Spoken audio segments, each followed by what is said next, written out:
So let's shift the conversation to what we should be talking about. What happened last week?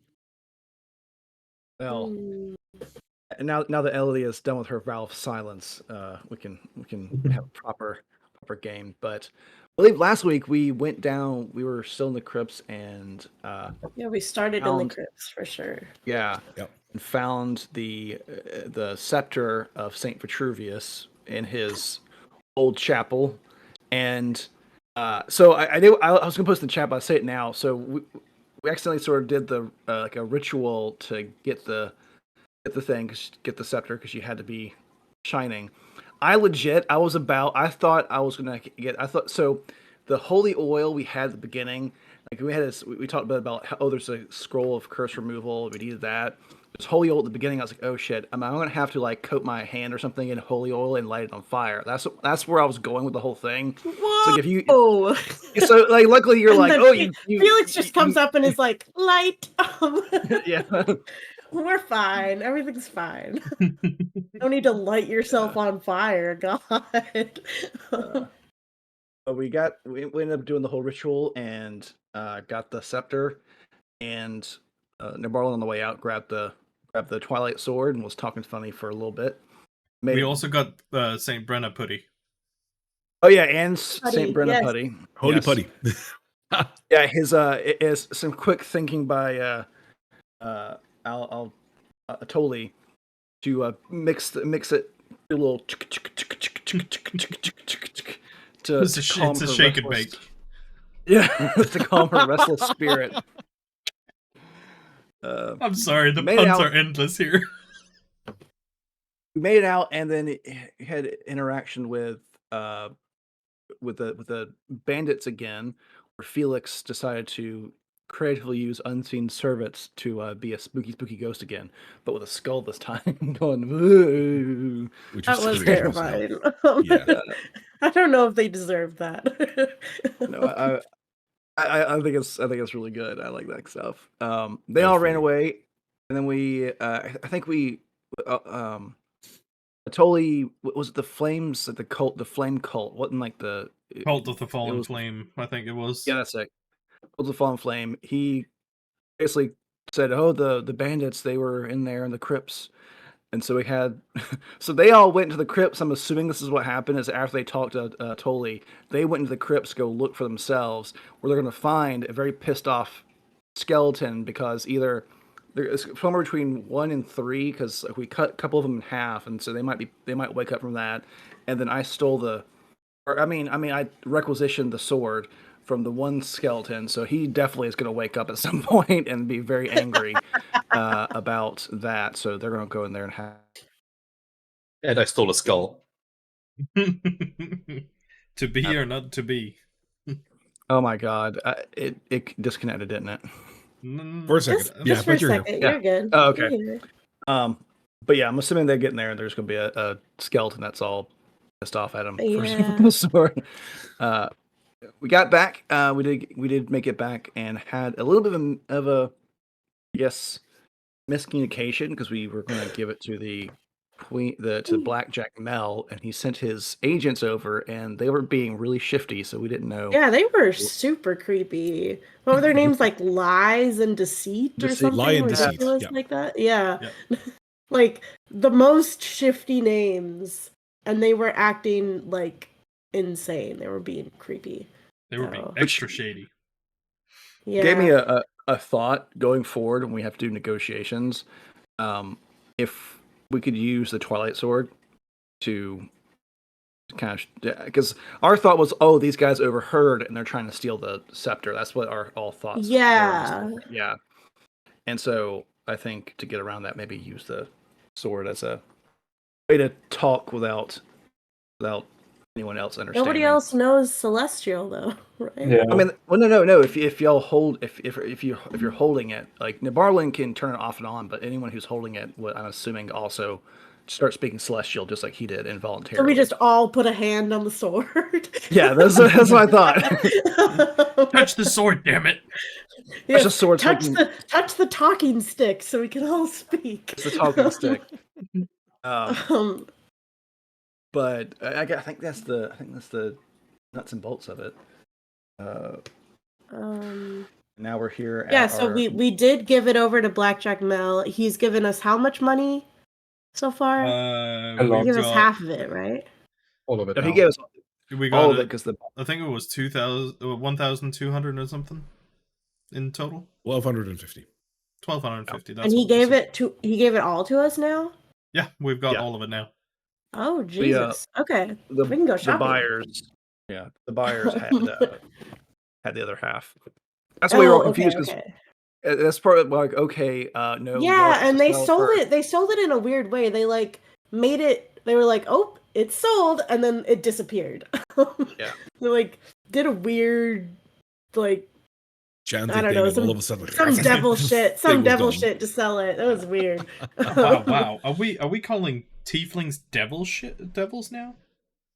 No, I mean like just the magic that they did was like kind of like weird. I don't know. Tieflings are tieflings. They have devil blood in them. It's fine. You get a devil bone? No.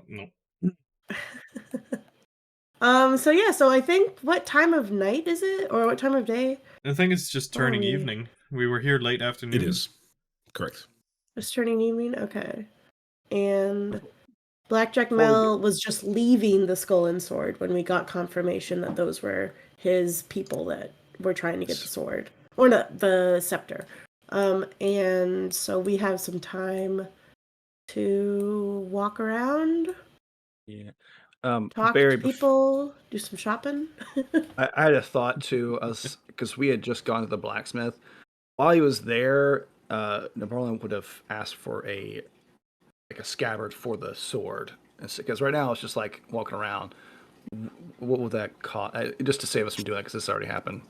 A scabbard for a great sword, that would be let's see. About 350 pieces.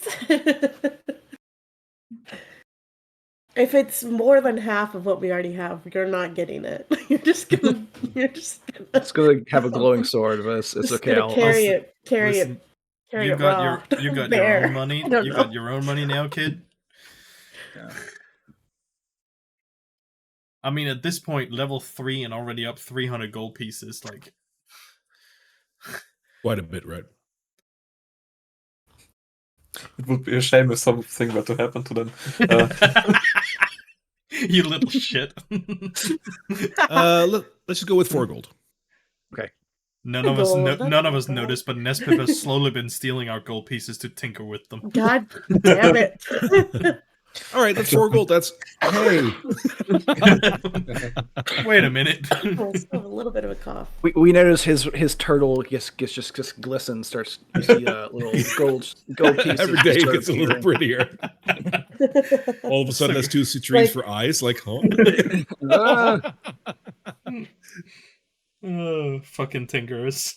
Like, did he have earrings yesterday? Where'd that scepter come from? Starting looking more and more regal. Yeah, the scepter is just like a handlebar, like on the back that you could lean against, like, you know. Terrible. All right, so that happened. You have you bought a scabbard, which 4 gold. That would be a fair price for that. All right, we're back here now. I guess we're picking up after they left. They left after obtaining the sword and giving you your money. Yes. Mm-hmm. So do we have more money? Yeah.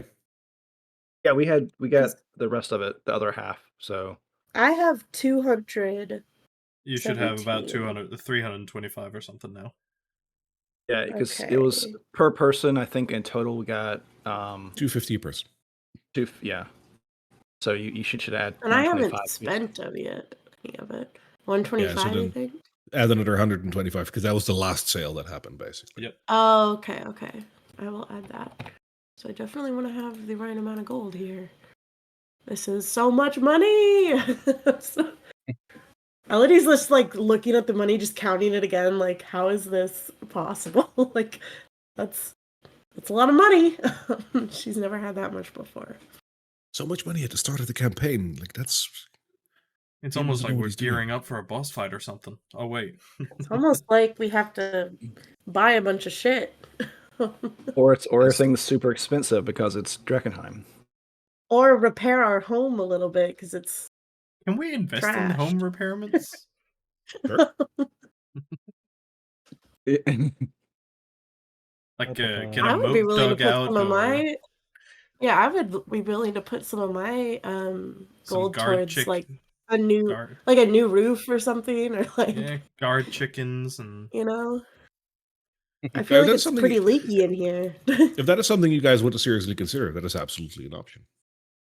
cool. Where are you guys running off to? We just We flush of spend cash our or money. go into the. Okay, I'll follow along. Yeah. So we have. Kind I of mean, dazed with how much money there is.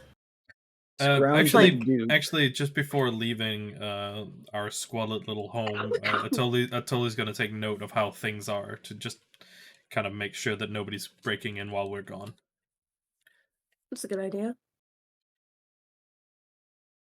We should have Felix left would like to Blondie buy as a something. guard.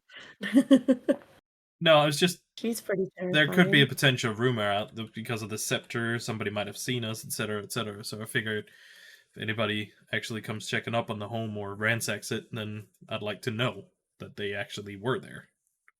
No, I want to know what Scrounge McDuke. What does he sell? What is his specialty? Oh my So god! So just as a heads up for those of you that didn't catch on to that last time, his name is actually like Armin Gainsbury, I believe, by default. But he's now labeled Scrounge McDuke because GA mentioned that last game, and he wanted to say Scrooge McDuck, but he fumbled his words, and I thought it was hilarious. So I didn't want to merchant Scrounge McDuke. So it's canon now. Good old Scrounge. Everything is canon. Everything is canon.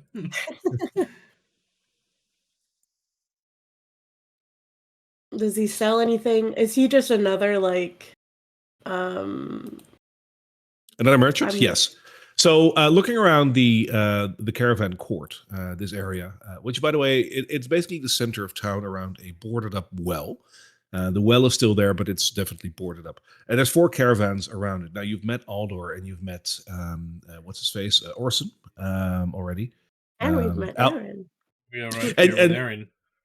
Yeah, exactly. So Aaron is more the food and beverage guy. Like that is his forte. You can buy and sell other things off of him as well, but like he's a food and beverage guy.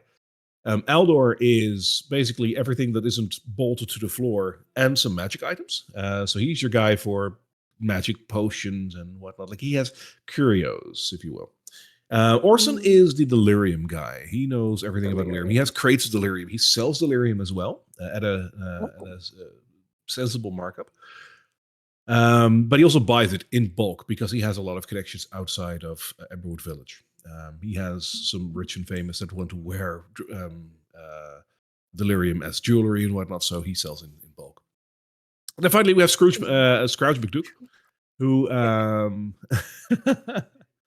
he is basically the guy for adventuring gear and whatnot. But he is also the one to talk to if you actually want to upgrade your house. Oh. Well, Atoli, do you want to talk to him with me? I feel like we should live in a place that has a good roof. Like doesn't leak. Like that's like a base bar of like. I mean, considering that at least looking at the map, it's been raining ever since we got here. Yeah. Yes. It's just like we're just like carting like buckets of water out of the house. And it's not just aesthetics. You will notice that during the night, the rain will actually dissipate a little bit. So sometimes there is some dry spells during the night. But the overwhelming nature effect during the night is the fact that like Drakkenheim is just basically a big ball of light, which is something that you see in the night sky. So it never gets really too dark. But during the day, it rains and it's cloudy. Just wet. Yeah, just damp. So it's set in Scotland. Yeah. Yeah, it's Scotland near a bunch of greenhouses. That's kind of the effect you're getting here. Yeah. There might be 1 or 2 sunny days a year. That's it. Hmm. Drakkenheim hasn't seen a sunny day in 15 years. Oh shit! Yeah. At least there's a in-game reason to why I'm so pale. And how is this place so? How is this place so dead? I was hoping Good when question. you took that drink that you would do a little spit take there. It went up my nose a little bit, so. You're welcome. All right. Well, at least I'm interested in hear what Scrounge McDuke has to say. Yeah, Right. Scrounge. Hello, sir. We've recently come into possession of a home that the roof. I mean, it doesn't really seem to stop raining here, but the roof is definitely not up to code. It's leaking pretty badly. I was told maybe you're the person to talk to about maybe getting that fixed. Yes, that is correct. Okay. Well, our home is, and I give him like dimensions of how big the home is because I It's think I about would know. yay big. Yay big. It's like It's right about- over there. It's like 3 atolls tall, right? Americans will measure with anything. I swear to God. Anything except the metric system. Could you, Elodie, could you do me a favor? Roll me an insight check. Sure. See if you get those dimensions correct. Oh, come on. Oh, she knows her shit.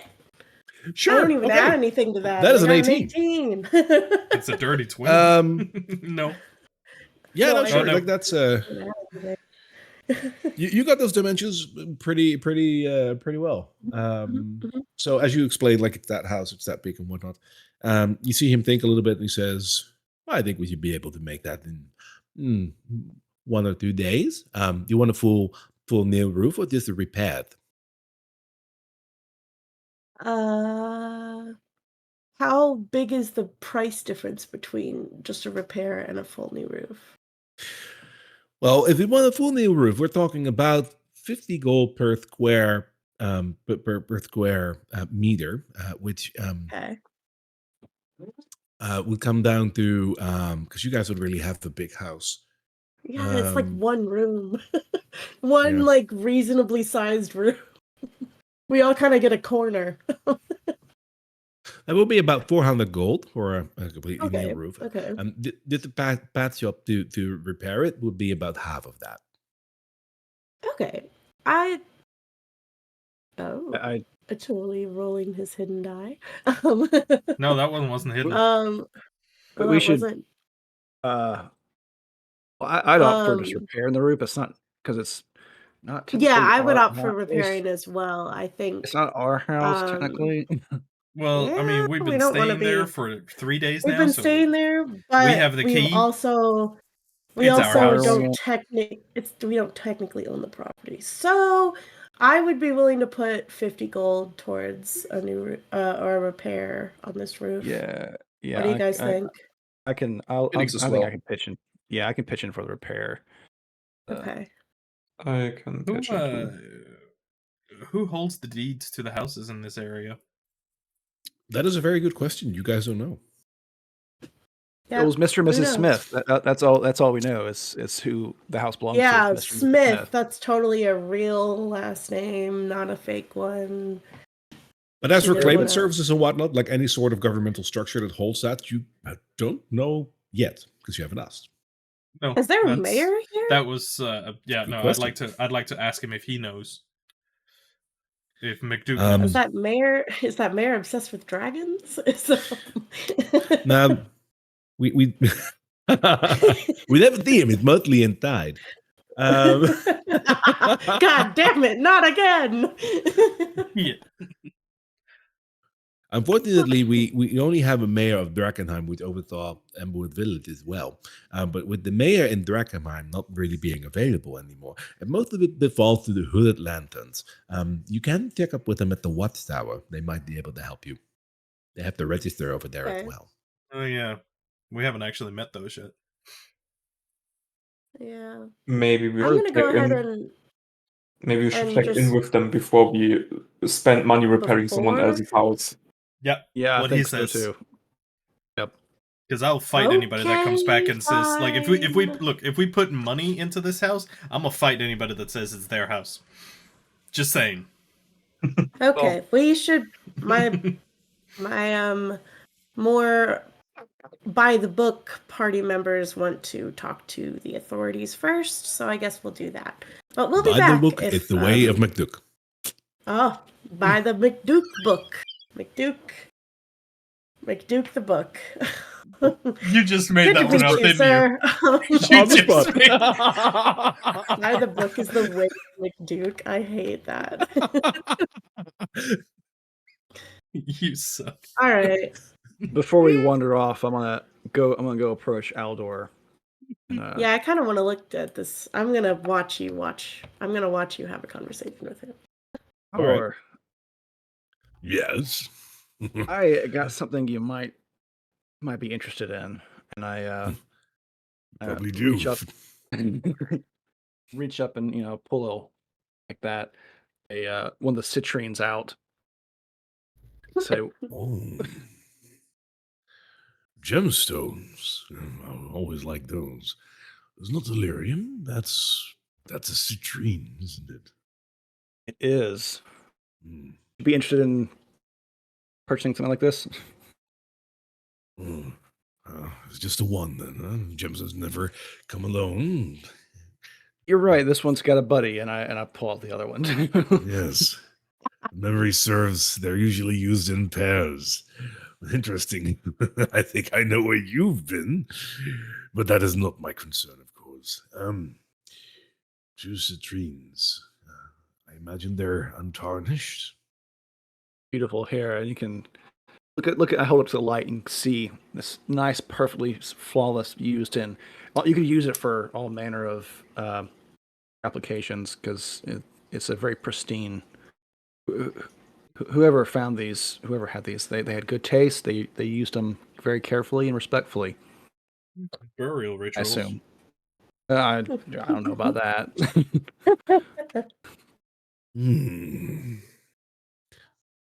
You seem to be of a good quality and size. Yes. I think I can give you about 25 gold each for these. 25 gold. That's. I don't think. These are one of the higher quality. I think you probably know gemstones. You probably know fine things. You know these are good quality and are worth a bit more than 25. Oh yes, normally, they are. They're worth a lot more than that, but they need to be repackaged. Marked up. They need to be sent out, and right. I need to make a living. Right, I totally agree. How about we go 35 piece?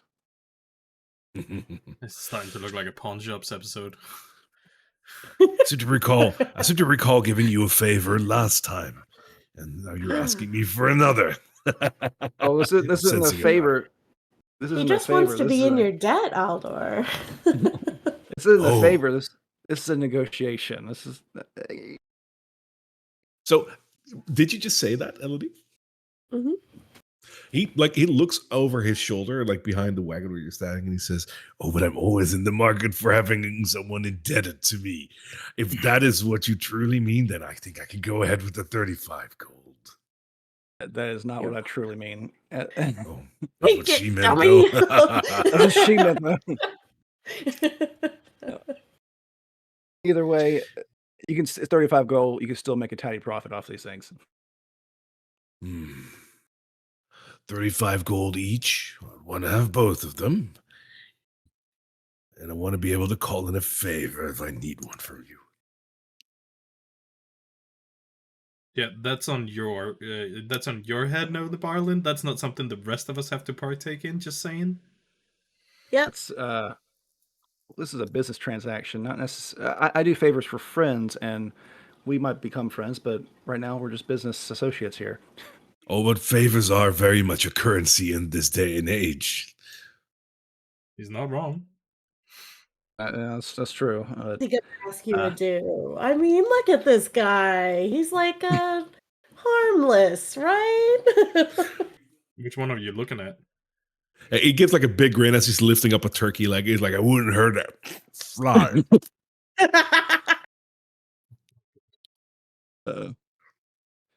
I can't promise a favor, but like I said, if you ever need help with something, we could.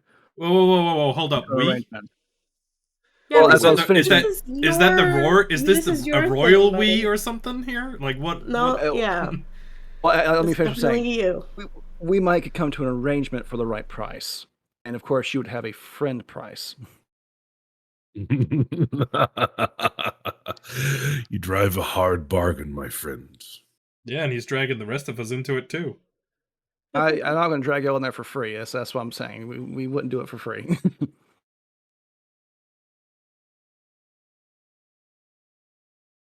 So are you not gonna give me the chance to call upon you if I need a favor? You don't have to agree to the favor. Oh yeah, it's like you can ask what you That's want to. kind of the point of a favor. Yeah. Because you do it. That's what a favor is. I can't speak for the rest of my party. They of course you want of to be. noble birth. Your word is your bond, is it not? Is 20 gold more really that much to you? Yes. No, it's not. No, not you, For Mr. him it is. Emmons. Not you. Oh, but it is Aldo to says, me. yes. It's like, I'm Word is free my- gold. I say word is my bond. That's why I don't give it lightly. And that is why I think it's a good trade for 20 gold. Not for me. I think we can go back to 25 then. 25 it is. 50 gold for the pair, then. Indeed, and I do our business. Splendid.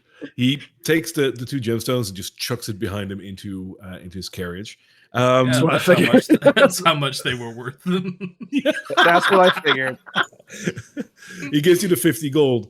I'm going to say in the bar because you are doing this active transaction. Give me a very quick perception check. Okay. You notice that the citrines actually fly out the window. Can I pick them up and sell it to him again. Some kind of perception as well. Oh, Jesus Christ, dude! Because I'm there. Sure, like you can do that too. Yeah. With the natural one, you don't notice anything whatsoever. Like it's just like you barely feel the weight of the 50 gold in your hand. It got really bad too. A 5. Oh We're my just good like- lord! You don't notice anything either. You're handed Yeah, 50 that's what I gold thought. and a broad smile of Eldor. I would count those now. Which, I mean, I would be looking through them as I come back into my pouch. So is it? It is absolutely 50 gold. Yeah. Good. Now, anything else you would want? I got some turkey legs. They're very good. They might Looks be very delicious. good, but I need something else. Do you? Do you happen to have some lead-based inks? Lead-based inks. That's a very creative thing that you're asking. You're tickling my curiosity as to why you would purchase this. But I'm not one to ask as long as I have it. Let me think. And he closes his eyes for like just a second.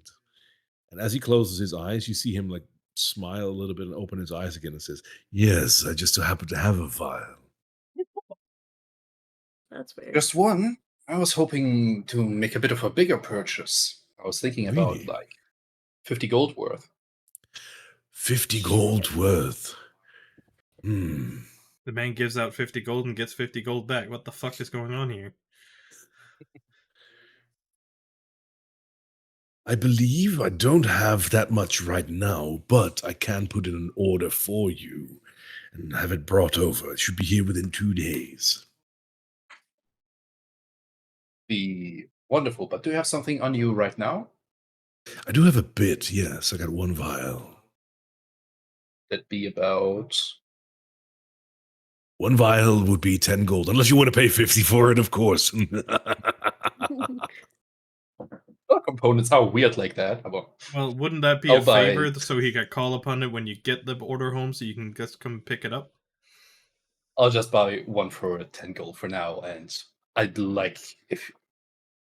it if you could put in the order for me. Consider it done, my friend. That's wonderful. And other than that, do you have any interesting potions I could have a look at? Well, I got a couple of healing potions at the moment. That's not something I would call particularly interesting. That depends on how well your life is doing. Other He's than not that, wrong. It's pretty old. Yeah. mm, other than normal healing, I do have one potion of greater healing. Or a greater It's life. just more of the same. But Oh my still, god, thank you. Felix. In that case, that would be everything for me. Have a nice day. Well, thank you. Well, he may be okay just, not having healing potions, but I'm a little bit more cautious than that, so how many do you have? Just Well, the greater one, and what are the other ones? so I have quite a few healing potions. Let me think how many I actually have. Read a DM quickly has to throw a couple of dice to consider how many we have. I currently have 6 in stock of the normal healing potions, and unfortunately, only 1 greater healing potion. I feel like that greater healing's gonna go for a lot of money. What's the price tag on both of those? Now, obviously, you can't put a price on life, but I can. But can't you? It's 300 gold. Jesus Christ, Aldor! 300 Jesus for the who? greater. I've Nothing. heard of the man. It's just something my brother and I used to say. What is the what about the normal one? How much is that? The normal ones are a lot cheaper. They only go for 100. Okay. Well, I will take one normal one. A splendid choice for a splendid all lady. all you need is one, right? When the moment is I almost gave away 1,000 gold. Nope. We are giving away 100.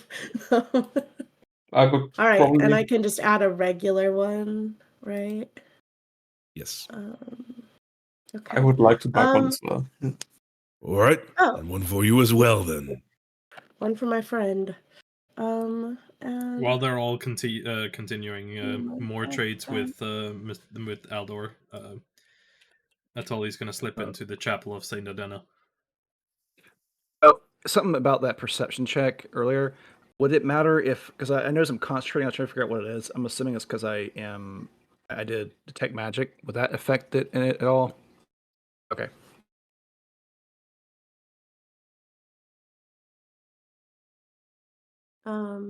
Yeah. If before we move on to a chapel scene, can I talk to him for just a second? Oh yeah, no, I was just meaning like this is something like he slipped away while you were all buying potions and Right, whatnot. right. Okay, okay. I'm gonna say, Aldor, you seem like you have a pretty good handle on who's the coming and goings of everyone in this town. Would that be correct? Or at least As you would be see the fit people who my come in. as would be fit my position. Yes, I know quite a bit like that. I have a question. And this would be Questions one are of cheap, but those. answers can cost you. I know. But I have to ask, because you seem like the person who would know if anyone knew in this town. Have you seen anyone else with blonde hair and blue eyes like me? It's not very common. Someone around my age, a man. He's a little. I gesture to how tall it would be. A little bit taller than me.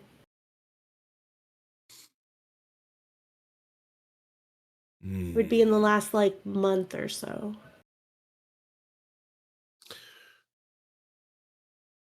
I believe.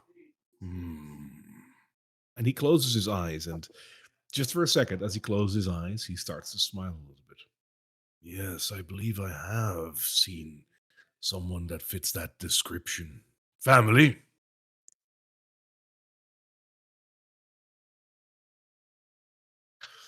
It's difficult to find family in a place like this, but I understand the value of it.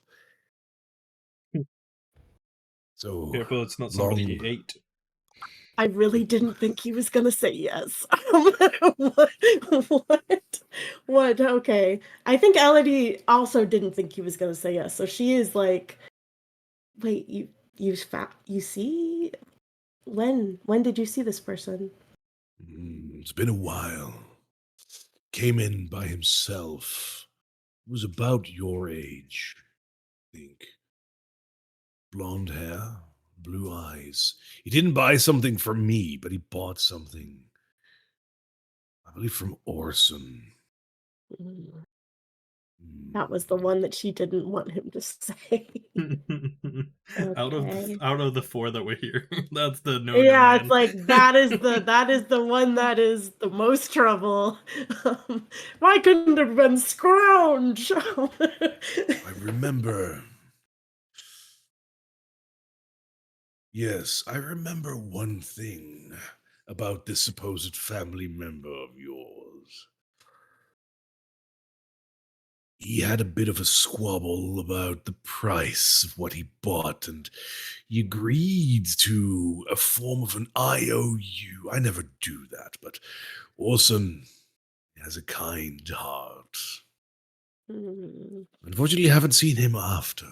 Who knows what would have happened to this IOU and to this person. Okay. That is actually really helpful. Thank you. I feel like I should give I tip him 5 gold. I mean, like I gotta that's the most information I've been able to get out of anyone so far. I tip him 5 gold and I smile really big. Oh wait, why am I added that on this. Oh, subtract 10 then. There we go.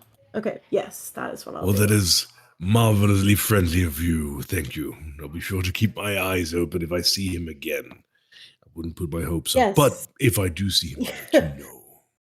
Yeah, I Information is power. Don't know. Information is power, and also information is really hard to come by. I've asked a lot of people about him, and no one has known anything, so thank you. Good. Well, good luck then, and don't drink that potion all at once. Okay. I would probably go over to Orson now that I know this. Okay. Fuck. Why didn't I ask him before? I should have obviously asked the delirium guy. What am I, some kind of not good sleuth? Hi. It's me again. You again? I don't remember seeing you. I think I sold delirium to him. Yeah, she was with us. Yeah. Yeah. Oh. Yeah, I have a little. I can't really remember, but I'm sorry. Hi again then. Hi. I have a question for you. You want to buy some delirium like everyone else, I know. It's not about delirium. I'm so sorry. It's actually a little bit more personal than that. I'm taking Missy. No, not that either. God. She's like weirdly like put off by like you're so much older. Like why? Okay. Anyway, that's beside the point. I am looking for my brother. He is about yay tall, blonde hair, blue eyes. And yeah. Aldor said that he might have bought something from you and done an IOU. Oh, yeah, I remember. That's the last thing I'll ever do that again. Still haven't seen my money. That makes sense. Marcus, right? I don't know. He didn't give his name? No. What did he say he would give in exchange? He just made a promise, and he said that he was a very good adventurer, and he gave a very convincing story. And for once, I thought, you know what, Orson, believe in the people that come through. They're gonna try. And this guy looked very, very trustworthy. Yeah. And here I am. He looks trustworthy. That's the problem. So he just said he would, bring you more delirium or something? Yeah. He said he had some business to do up in Drakkenheim. Business.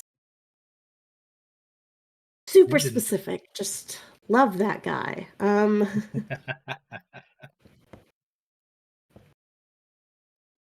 Okay. And so I can get the dates right. This was a couple weeks ago, a month ago? Like a week or two ago, somewhere. A week? Week or two, yeah. Okay. That is way sooner than I thought that was going to be. Yeah, don't get your hopes up, Missy. If someone doesn't come back in 2 weeks from Drakkenheim, they're probably dead. Yeah, I know. But he's the only family I have left, so here I am. Maybe you don't even have him. Oh. Thanks for you're very encouraging. You're very good at that, bedside manner. I like to keep it real. Keep it real. Well, I give him 2 gold for telling me that. Oh, well, thank you. I'll put this towards the IOU of your brother. Feel free. How much did you like? No, sorry. Yeah, how much? Yeah, out of curiosity. I'm sorry, I got curious. You're not here, but that is a good point. How much did he say he was going to pay you back? How much? Well, I mean, this does help a little bit. So now it's only 98 gold left. Oh shit! God damn, child. Okay. 100 gold debt, and he just bought what? Delirium? Like, what would he? Why? He wanted to have a delirium crystal. He said he needed it for whatever he was going to do. Whatever he was going to do. Okay. Yeah, well, thank you for helping him, I guess. Though, maybe it would have been better if you didn't give him the delirium crystal, because maybe he would still be in this area, but whatever. Thank you. Yeah. Oh, you're welcome. Seriously hope you find him, because that'll be a nice 98 gold for me. And for you, of course, finding your family is very important, I guess. Mm-hmm. We'll see about what we can do for your gold. Great. Yeah, because if he perished, I guess that basically means the IOU just sort of transfers to you, doesn't it? Yeah. I mean, you're being family and whatnot. I was hoping you wouldn't have gotten that far in your thinking, but yes, that would be the case. Good. But we don't know if he's dead yet, so let's give me another couple weeks, okay? Sure. Thank you. I tip him another 3 gold. So it's 5 gold for him because I feel 95 bad. Left. Working that debt off already. Yeah, I just feel really bad. God, my brother's an idiot. Oh, just like in real life. Okay then. Okay. I mean, yeah. Dumbass. Okay, fine. Quick question for mechanical reason stuff. Could we say that I have just a pile in our house where I throw stuff that I might need later? Basically, I think that 100% fits your character. So yes, absolutely. Okay. I'm just gonna add it as a chest to D&D Beyond and not equip it and name it accordingly. Sure, just the scrap heap. Sure. Okay. That works. Right, so time skipping back a few minutes while everybody's still dealing with Orson. Right. Yep. Yeah. I totally would have slipped into the Chapel of Saint Dedena to look for the Flamekeeper. Okay.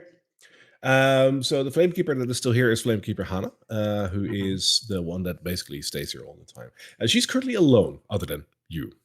That's fine. In the chapel. Flamekeeper. Flame be with you. How are you? Sure, with you as well. Pardon my intrusion, but I came across one of your previous saints, reincarnated, basically. He fishes out the putty pouch.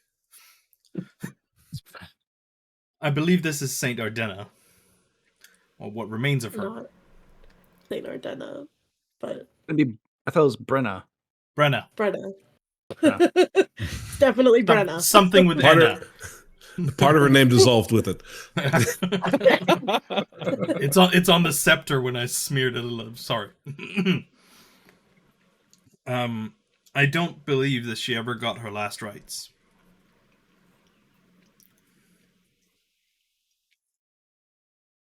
So, in what manner are you presenting this to her? Because you put it in an urn or something, right? Yeah, like a tiny, small, tiny urn that I just fished out from my chest. Not my chest, but the chest on my back. She will stand there with a puzzled look on her face. So, wait. Saint Brenna, she's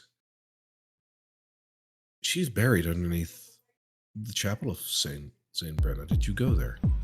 I did on request of the Flamekeeper that was here. That was here a day ago or 2 days ago. I don't recall her name currently. Pardon me. It's Ophelia. I'm the one who spoke with her. It's like at this point I would have walked out. So I'm assuming she would have recognized it because we spoke about this before. So yes, I'm gonna hope she put 2 and 2 together. Oh, we were tasked with going there. To look for a scepter. And your ready to serve, my lord. Your saint here. Mermeltiers just subscribed. Hard to really put into words, but as I said, she didn't seem to have gotten her final rites. She came alive and attacked our party. She rose from the grave. Yes, but not as a saint, as she would have it, but more of a vengeful mummy type of thing. Flame burn it all, and you. I put her to rest. Her. He hands over, like he extends the urn towards the Flamekeeper, and like if she takes the lid off, there's the makeshift holy symbol down there, and obviously holy water mixed in the whole. The off-brand. So as you offer this urn, she will take it. You hear like a bit of a sloshing sound as she does. She'll. It's so terrible. I know it's not conventional, but she lifts the lid and she'll see like this amalgamation of ashes, water, sort of like this clay, like icky substance, and a holy symbol that is still in there. And she looks down into it and look at you and she says, I feel like I should commend you for your swift action in putting her to rest, but our saints are interred the way that we do for a reason, and now she is basically one of many just turned to the ashes, and I think I must thank you for returning her to our chapel, so we can take proper care of her. But I'm aware that it's probably not what you wanted for her. However, I feel that should life ever come back to Drakkenheim, in the sense anyone traversing that delirium-infested temple of yours now, where the holy flame, as you guys tend so vividly, has gone out, your saint seems to have risen with a vengeance and is no longer saintly. I understand. Well, I can safely say that I am glad that you're coming forward with this, and you brought Saint Brenna back. And well, if this is the only disturbance, then that is what it is. There's more people, far more people, buried beneath the crypts that are also buried there with dignity. And yeah, the flame knows what would happen if they would be desecrated as well. That's when I speak up. I say, "It's like flame be with you." Unfortunately, he may have totally gotten can't there. keep a straight face. Well, at this point, You I rolled did cast for that? thaumaturgy, so That. I do have in my eyes it looks like a flame rolling in the back, like inside my eyes. So if she were to look at me in the eyeballs, she'd see this. In the eyeballs? What is your reasoning of doing this, by the way? Nebarlan might be looking holy next to Atoli, but he's standing there like he knows exactly what they did in that crypt and everything, and no one's resting there with dignity anymore. Well, I said unfortunately we came across some Queensmen leaving, and weren't able to find the scepter. I'm not sure what happened, but there were some Queensmen in the area, and the cult of the Fallen Flame. And the cult of the Fallen Flame. We just wanted to make sure that we could at least do our part to at least bring something back with us, so it wasn't all for nothing.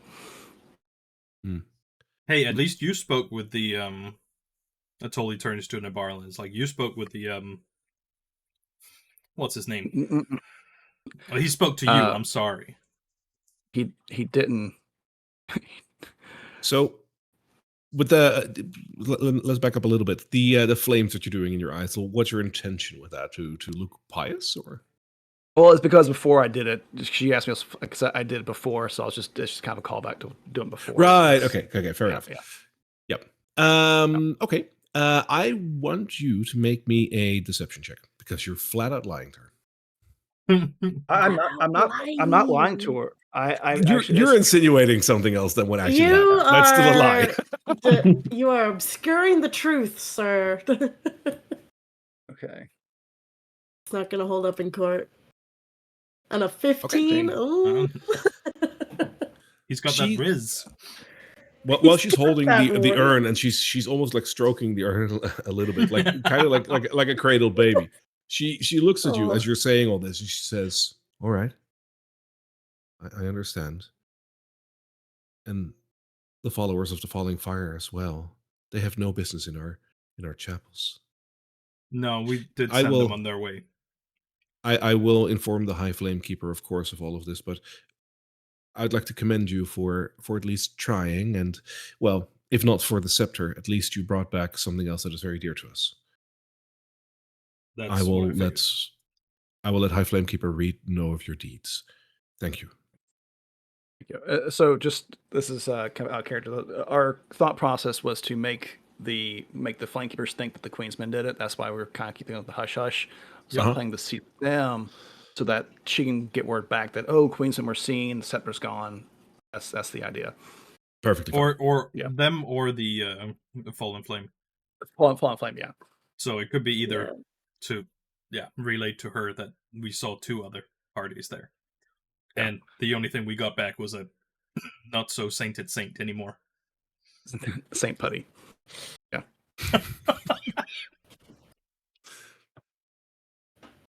Yeah. Anyway, so I'm got you. I'm gonna walk away now. All right. With that, Atoli will like bow his head as well and be like, if you could reimburse me at least a holy symbol to carry with me, that would be more than enough for now. Absolutely, and she will give you like a new holy symbol. That's no issue. Perfect. Thank you. And then he'll back away as well. Blame be with you. Yeah, sure, whatever. I think I'm just walking away from Orson at this point. All right. I would watch you guys leave the temple. Now I no longer have You my okay putty in plate. there? Yeah, just handed No over longer- a saint. Oh, I mean, the could have had our pocket Brenna and just chunked her into a enemy nest. Yeah, it's our pocket saint. Pocket saint. So I guess the next at this point, I'm assuming Elodie's you'd been done talking with Orson at this point. yeah, I was just finishing up and walking away from that. Okay, so the roof, you think we should talk to the guards first? What are their names? The frickin' Order of the Was it the Hand or Holy Fist? I'm thinking of something else. The Hooded What Lanterns. was The it? Hooded Lanterns? Hooded Lanterns. Okay, that's what it is. At least you didn't confuse it with like the Green Lanterns or something. Lanterns. Well, do you guys want to do that today, or we could do it tomorrow? I mean, it's not even night yet, so that kind of like a... No, it's evening, so you still have some time if you want to do it now. Okay. so I mean, is it I'm cool is it with like walking over there. No, it's is north. it like it's north? It's up here. It's north. It's the Watchtower, which is It's in the north. Yeah. Watchtower. Watchtower in it. In it. American doing other accents than American is fun. I know, it's real bad. So the Watchtower in Emerald Village is beautiful. it is the tallest structure by far in the It's village, really big. and That's what she it said. lies along and it lies along the road from both sides of the town, connecting the entry to the town to the exit towards Drakkenheim. This is one of the very few outposts that the Hooded Lanterns have outside of the city. As you approach the Watchtower, there is a small courtyard. In that courtyard, you'll see that there is a couple of green-clad soldiers that are sparring. They're currently training. Most of them are wearing a green-colored cloak with the hood drawn, or some of them have it off when they're sparring. And most of them are wearing leathers. They look relatively militaristic, if you will. Like it looks like a uniform. Yeah. Hey, Green Lanterns. One of them is standing to the side and is basically overseeing all of it. His cloak looks like a little bit more luxurious than the other ones.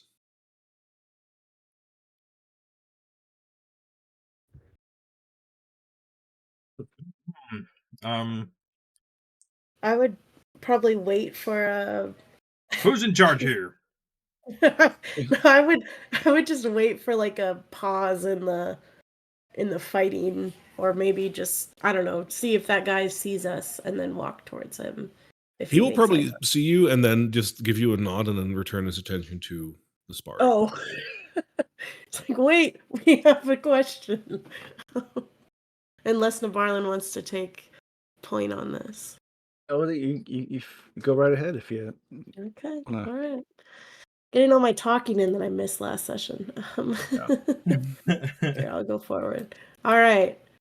Hey, we were told that you guys are the Hooded Lanterns, right? We're kind of new in town. And you are kind of the authority on, just basically the authority here. There isn't really a mayor, right? He listens to you ramble for a second, and as you're done, he gives you another nod and he says, Anson Lang, Lieutenant to Commander Elias Drexel of the Hooded Lanterns, at your service. Indeed, we are the protectorate of the village and also of Drakkenheim. What can I help you with? Lieutenant Lang, who holds the deeds to the houses around here? I believe that befell the steward of Drakkenheim. So unfortunately, most of the documents are not within the village, but we do have a bit of a register here in the tower.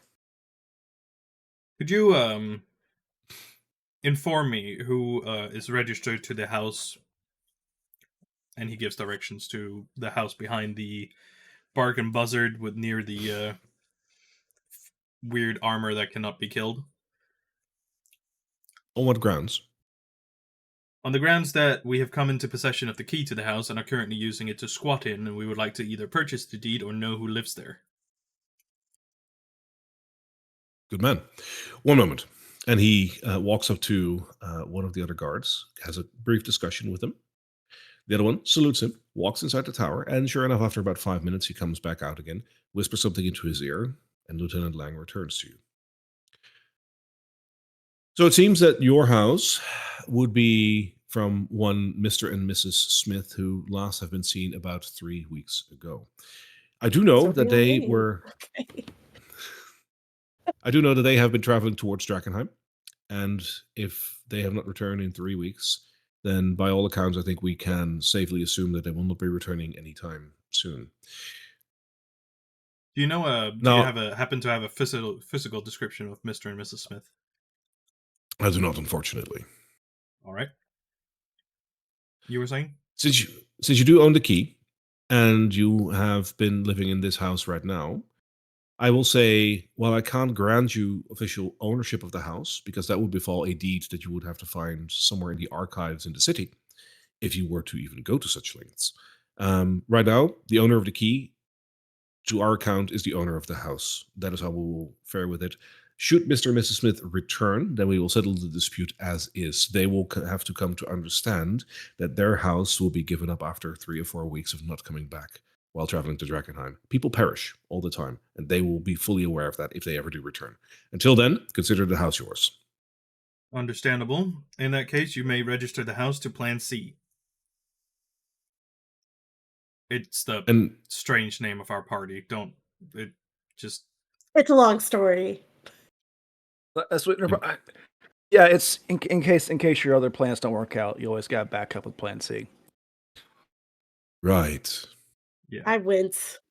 Hearing it. He relays this to real sad. He relays this to one of the scouts, and as the scout walks back in to go and register that, he looks at you and he says, "So, an adventuring party, huh? Been to Drakkenheim yet?" We have. I came from Drakkenheim. I lived there. But yeah, we're venturing in. And what is this, our second dip? We've made it. Yeah, we made it there and back a couple times. Not Impressive. into the inner walls, but... The inner walls are even more devastated than the outer area. Correct me if I'm wrong, Lieutenant Lang. You guys still hold one of the gates, do you know? We do. Any trouble around these areas so deep in? All the time. How do you manage to stay safe for longer periods in there? Well, I can't divulge the details of our... No, of course not. Of our happenings around the gate, but rest assured that we have enough men to cycle. That's fair. I'm asking purely on the basis that if we do happen by the area, we could lend our aid in case your current station garrison forces would require it. You're considering signing up with the Hooded Lanterns? I've considered it a possibility for a long time. Okay. Well, we always are looking for fresh recruits, so if you want, then we can have a talk about that once you reach the garrison. If you are not considering joining the regiment, however, I would kindly suggest that you leave the defense of Drakkenheim in our capable hands. It is very difficult to keep track of everyone who tries to assist us when they're not part of our regiment. Well, I do want to reclaim my city one way or another. Then it seems that we have at least one thing in common. Care to have another one? I sense that you have something on your heart. Between traveling to and from the gate and making sure that all the logistics are in place, defending Emberwood Village and whatnot, our forces are stretched pretty thin. We're managing, but we don't have a lot of extra manpower for, well, extra duties. Recently, however, we needed some extra supplies, and one of our own set out an expedition with a couple of scouts and, well, a small detail, basically. They heard of a cache that they might be able to overtake, and while they were doing so, well, the reports are hazy, but only one of them managed to come back. Hazy. What do the reports say, though? He said that a lot of them were slaughtered, and the one heading this group was taken away. So there is a possibility that she is still alive. Slaughtered I don't have the what? map. I'd be you've been to asking Draken. who brought you the report? Only one survived, and he came back to us. Oh, okay. And what does he say killed them? That is the primary concern. I've seen the horrors of Drakkenheim, Lieutenant. You cannot scare me. Usually I would say you wouldn't believe me, but if you've been to Drakkenheim, as a matter of fact, if you've been from Drakkenheim, it wouldn't come to you as a surprise. It was a pack of mutated rats. How mutated? Very. They look over at Nespip and they say, imagine him, if I may. Sorry, sir. Imagine him, but large, hairy, and with a big tail. And probably longer teeth. Hmm. Yes, Nespip better will remember looking. this. We all spend a good It's a 2 rat minutes. ogre. It's a rat ogre. Trying to imagine him with slightly longer teeth and a tail. Nest Pip looking a little long in the tooth. Okay. All right, Lieutenant. Did your men give you any indication of how many rats? The detail was about 14 men strong, men and women, and enough to kill 13 people. 14. Or take them. 12 to 13 if my sister is still alive. Oh. Is this your actual sister, or is this your sister in the organization? We don't have time to be sentimental, but it is my actual sister. And we can't spare the men for it, and I understand that this is the decision that has to be made, which is why I'm reaching out to you. Usually we will make sure that we will do this with our own regiment, but we don't have the forces to go and send a rescue mission, which, So if we're unlucky, will also get eaten. She is injured there? Like, but she hasn't been confirmed dead, is basically what you're holding on to. At worst, you'll find a devoured corpse with hopefully some form of identification that she passed. Okay. At best, you will find her intact, and I would implore you to bring her back safely. Either to the gate or back here. So do you have a location of where? I pull out a map here. Like, so Yeah, as let's get this map going. So I mentioned before that sometimes your plans fall through, and we all need a backup God. plan. So No. plan A, plan B, plan C is here, and it sounds like you need a backup plan. For your backup Where plan. exactly? For your backup plan, where exactly did this take place? And that's what I have to map out. Like, start. So it's actually over here, and he points at a location on the map. He says, funnily enough, the location wouldn't be hard to find, as well, the name befits what is happening here. There used to be a tavern in this place, and the tavern is called the Rat's Nest Tavern. I know. Coincidence, right? It's a strange coincidence. Giant mutated rats, the Rat's Nest Tavern. Maybe they took a liking to the name. If we investigate what I know my companions here don't like to go risk themselves for nothing. I mean, we do want to help, but what kind of recompense could we have for our assistance? Well, I don't have a lot to offer you, unfortunately. I'm already risking insubordination through my commander by simply divulging this to adventurers.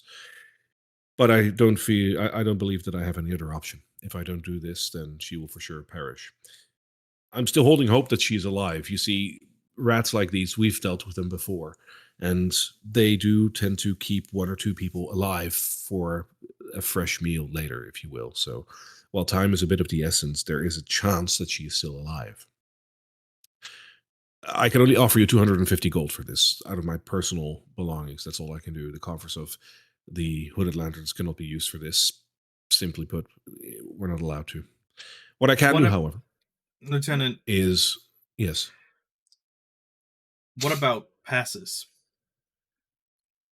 Instead of taken from your coffers, is there any way that you could potentially allow us deeper into Drakkenheim, should the time arise? Good people are always allowed to travel through our gates unless we have a very good reason not to. However, our gates are subject to attacks. Even we have to resort to these matters nowadays because, well, it's expensive keeping up an army. I think beyond the money, I can also waive those taxes for you by putting in a good word to the commander.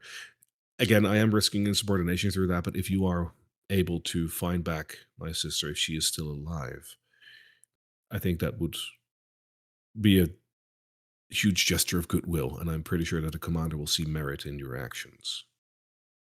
Her name. I think, Lieutenant, we would be happy to take on the quest for the Hooded Lanterns, or yourself, in recompense for easier access in and out, or being more friendly with your lanterns. And I think Elodie mentioned too. What's her name? I'd hate Her to name is find Petra. someone. And is there some way? I can't imagine she'd be too. If it is as bad as you say it is, I think we'll have an easier time once we find her if she is alive. But is there anything we should say that she would know that you sent us? Just Yeah, so she would trust us. I think she trusts anybody to rescue her, but yeah. But like like she's not an idiot. Like she would. Yeah. I wouldn't trust just random I think someone. strangers. I think if someone comes to her rescue, she has no chance but to accept. But if you want to emphasize, just mention my name. Not a lot of people know my name. Handsome. I did. Okay. All right. I have one more question. This is a little bit less related. This is also sentimental. It's slightly sentimental. Do the Hooded Lanterns keep track of who goes in and out of the city? Do they have records? We don't really have records as such, but we do have a good system in place to check whether or not we want to leave, so let someone pass through or not. Why do you ask? Well, you're looking for your sister. I'm kind of looking for a family member as well. And I think he's headed deeper into the city. And I just wondered if you guys were keeping track at the entrance who, like, names or even just like a record of a description of a person. And that would be really easy for me to see if he had been into the inner city. But if that's not a thing, then that's fine too. That would be really convenient if it was. You can always ask. We don't really keep records, and with the rotation that we have at the gate, we don't have a standard set of units over there at all times. We have numbers, but not default people. You're welcome to ask, however. Okay. Cool. This isn't like Thank a you. system where they have a sketch artist sitting by the gate, just like.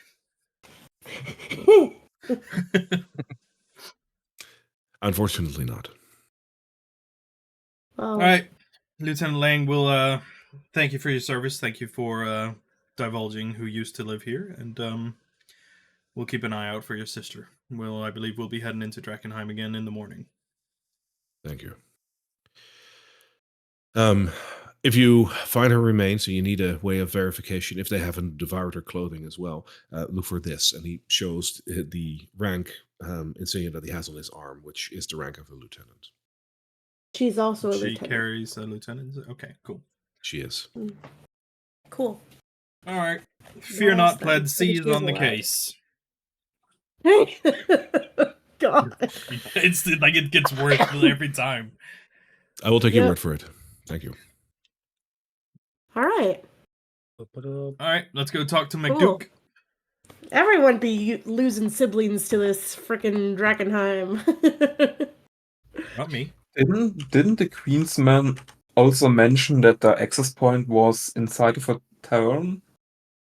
Oh God, is this? They're all sitting us to the right. Tavern though, was it? It was a different tavern. No, yeah, it was a different tavern. For sure. I It don't was in remember the, what the name was, but It was in the party row or whatever, wherever it was called. Mm-hmm. Yeah, in the party district or something. Yeah. Okay. I don't think Was it was it? the rat's nest. No, it wasn't. Right, DM? Well, no, no. I think it was because he didn't know. He didn't really know. He said there's just a bunch of creatures in there. So I think it actually is the same one, but he didn't know what it was called. He just happened to know that it was a place that Yeah, had a but bunch of creatures in there. Mel knew what it was called. He said what don't it was think called, so. didn't he? So early in the adventure, and you're already mixing things up. I love it. Fuck We're not you. mixing it up. It's just it's one person. Yeah, you are. Son of a bitch. It is the same place? I didn't say that. Only one way to find out. Yeah. Yes, I mean, we're Ask. There's only one way to find out. We have to ask Scrounge McDuke. He's got to know, right? Like Scrounge will know. no. He just knows course. about the roof of our home. Just kidding. All right. All right. So I would Mr. McDuke. I would pay Mr. McDuke Yeah. 50 gold from my coffers to Ah, yeah, coffers for the roof, right? Yep. for the roof. We are now the proud homeowners of Summerdale. I don't know. Summerdale? Sorry, what? What is that? Like that sounds like a rundown resort. Like what? Summerdale. Well, one of them is right. It is run down. Like, Okay, the I only just image I get subtracted is like 50 from is a home my- for the retired in Florida. Like Yeah, that's just- Summerdale. Retirement home. yeah. All right. So how much was Live it in healthy total? days. That's 200. Summerdale. All right. Well, I totally will. Phoenix gladly drops do- 200 as well. No, just I'll drop. no. It was I'll 200 drop in total. 50. Yes. It was 200 in total, right? Yes. Yep. Yeah. So 40 of everyone of 50 in one isn't paying. Phoenix drops 50. Yeah, I guess. Yeah, for I'll about drop 50. How much Also was it got for just a 50. new roof? it was 400. double it. 400? Oh, fuck that. I'll totally will throw in 100. Okay. For a new Phoenix will roof. not be bested. He will also throw in another 50. Dude, God damn I it, totally Felix. does not know how to manage I'm money, only okay? throwing in 50. That's I'm fine. only throwing in 50. I'm also So we only still need 150. That's I'm only 300. Cole throwing- comes down to you, Barlow. 15. So I gotta toss it 100, or we don't get a new roof. Oh, or you Yeah, get like it's a all patch on the you, roof. Yeah. buddy. It's all on you. Either that, no, like, okay, I'll just throw in another, I'll throw in another 50. Okay. Phoenix does another Alright. 50. Okay, fine. Damn I guess it. I don't. Okay, and guess I'll Marlon leave doesn't have to trust- pay anything. No, he has to pay, Oh. he has to pay, You have to pay at least 50. 50. yeah. No, Okay. I did another 50. So Phoenix Yeah, has Oh, 150. are we in a bidding war here or something? What's going on? Who can be I mean, generous? you started it. So I guess Fuck we it, I'm covered all that. in. All in. All in on the new roof. All right, Mr. McDuke, come tomorrow, you can begin your work on the new roof. All right. I will get the people ready. Thank you.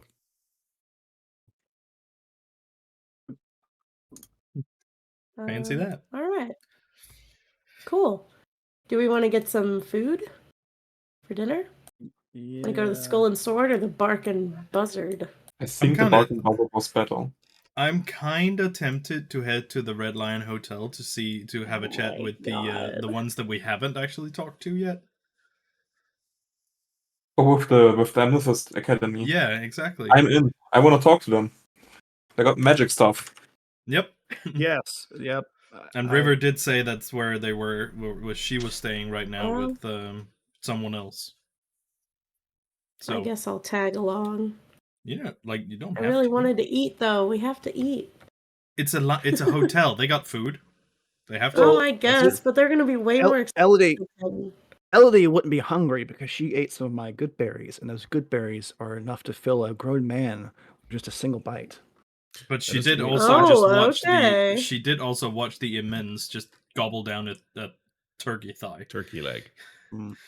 Yeah, Aldor, he shouldn't be eating those Ren Fair turkey legs so close to everybody else. Oh, I got too there's a picture of delicious. me. I actually have it. My wife took a picture of me yesterday with a turkey leg, just going to town. Yeah. Drop it in the Discord. You just as you come into the courtyard. turkey leg. As you come into the courtyard of the hotel, you'll see River, who is currently practicing some of her spells. Oh shit! I have detect magic up. What do I see? You'll see that she's using magic, and she's casting a wide variety of them. Okay. I totally will kind of hang.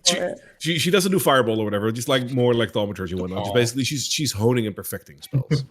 I totally will kind of hang by the side a little bit and just like study her, because obviously he's been working with her closely before, so study her.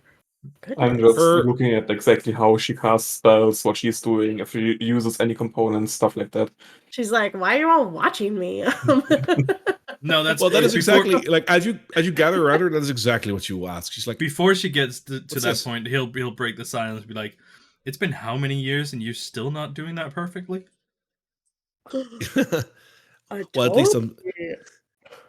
at least I'm still honing and I'm getting better at it every single day. What about you? You know what they did to me. Yeah, I know, but you're not coming back, are you? No, I'm better on my own. Yeah, so you'll stay where you are. And I will progress. Well, I can't fault you for that. I do understand. So, still alive Good to see you again, after going to Drakkenheim? Yeah, likewise. A second time? So who else is here? Where?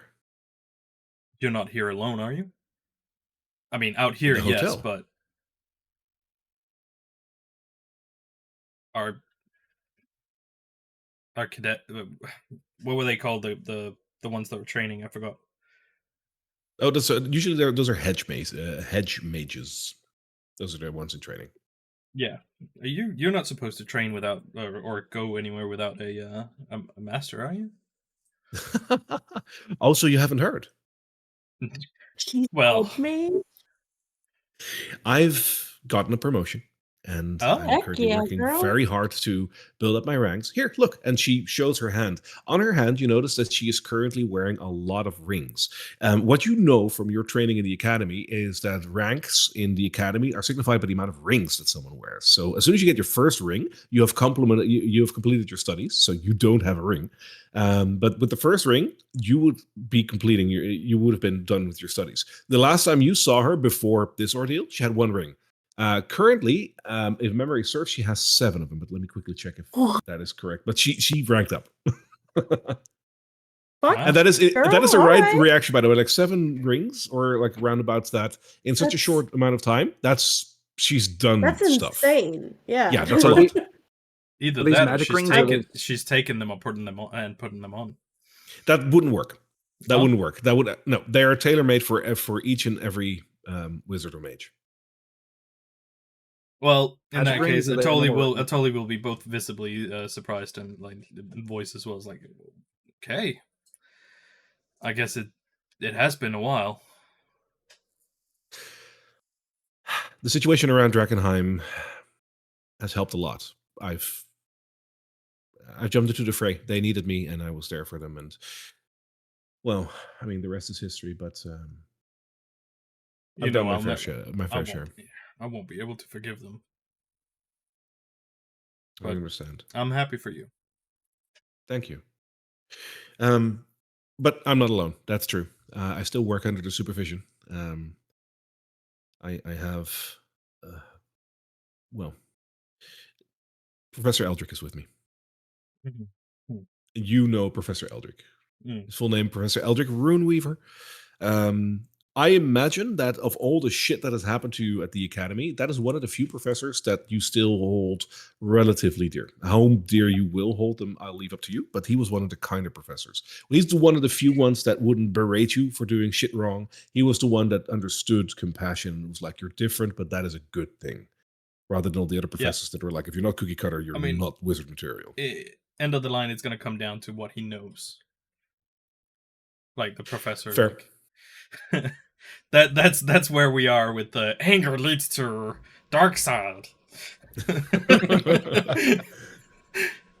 Okay, then.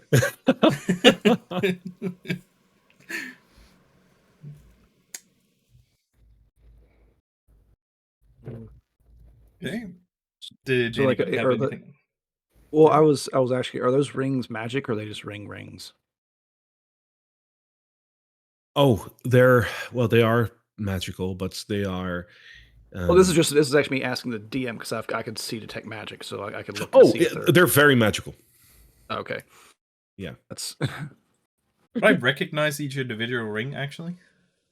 Not necessarily, because they don't really have any markings on them or whatever, but individually, like, they are just a precious metal with a stone on it. I think through the detect magic, however, you will recognize like what these rings are doing, because rings usually only have a couple of different types of spells that are used on them predominantly.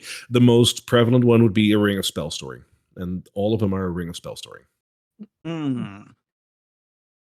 Cool. She's got Interesting. spells in them rings. A lot of them. And I'll it's like I mentioned, it's like you guys, it's like that's some nice rings. They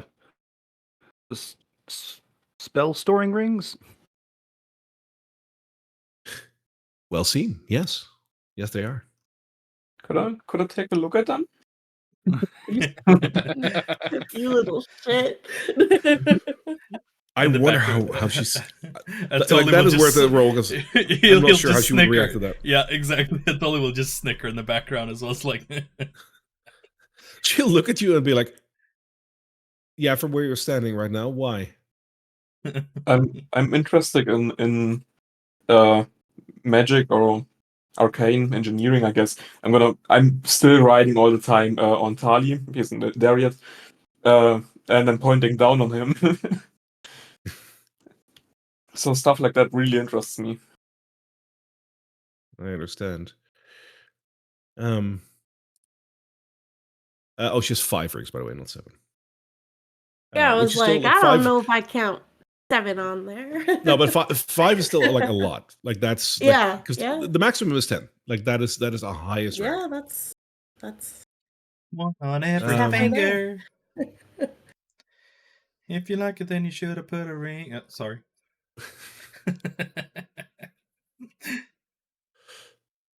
So you guys have survived Drakkenheim. Amazing. Yep, bunch of first timers here, but they do all right. So, is it Room Reaver that's with you? He is.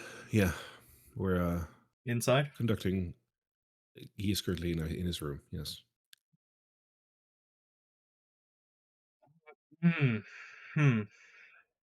Well, do they serve food in here? Because I believe the rest of the party is getting a I little hope you hungry. understand. I hope you understand what I'm saying, but I don't think this is really in your pay grade. I mean, it isn't in mine. It's just the academy is footing the bill.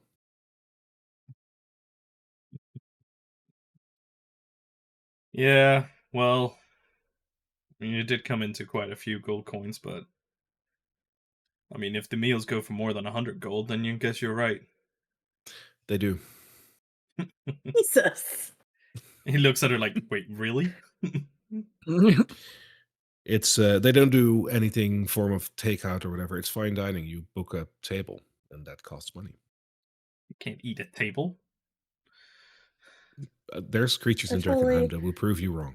Yeah, that's Totally true, right. but I don't eat at table. I have no interest Let's in eating go. their tables. Let's go to the tavern. I think that's probably a better idea. Well,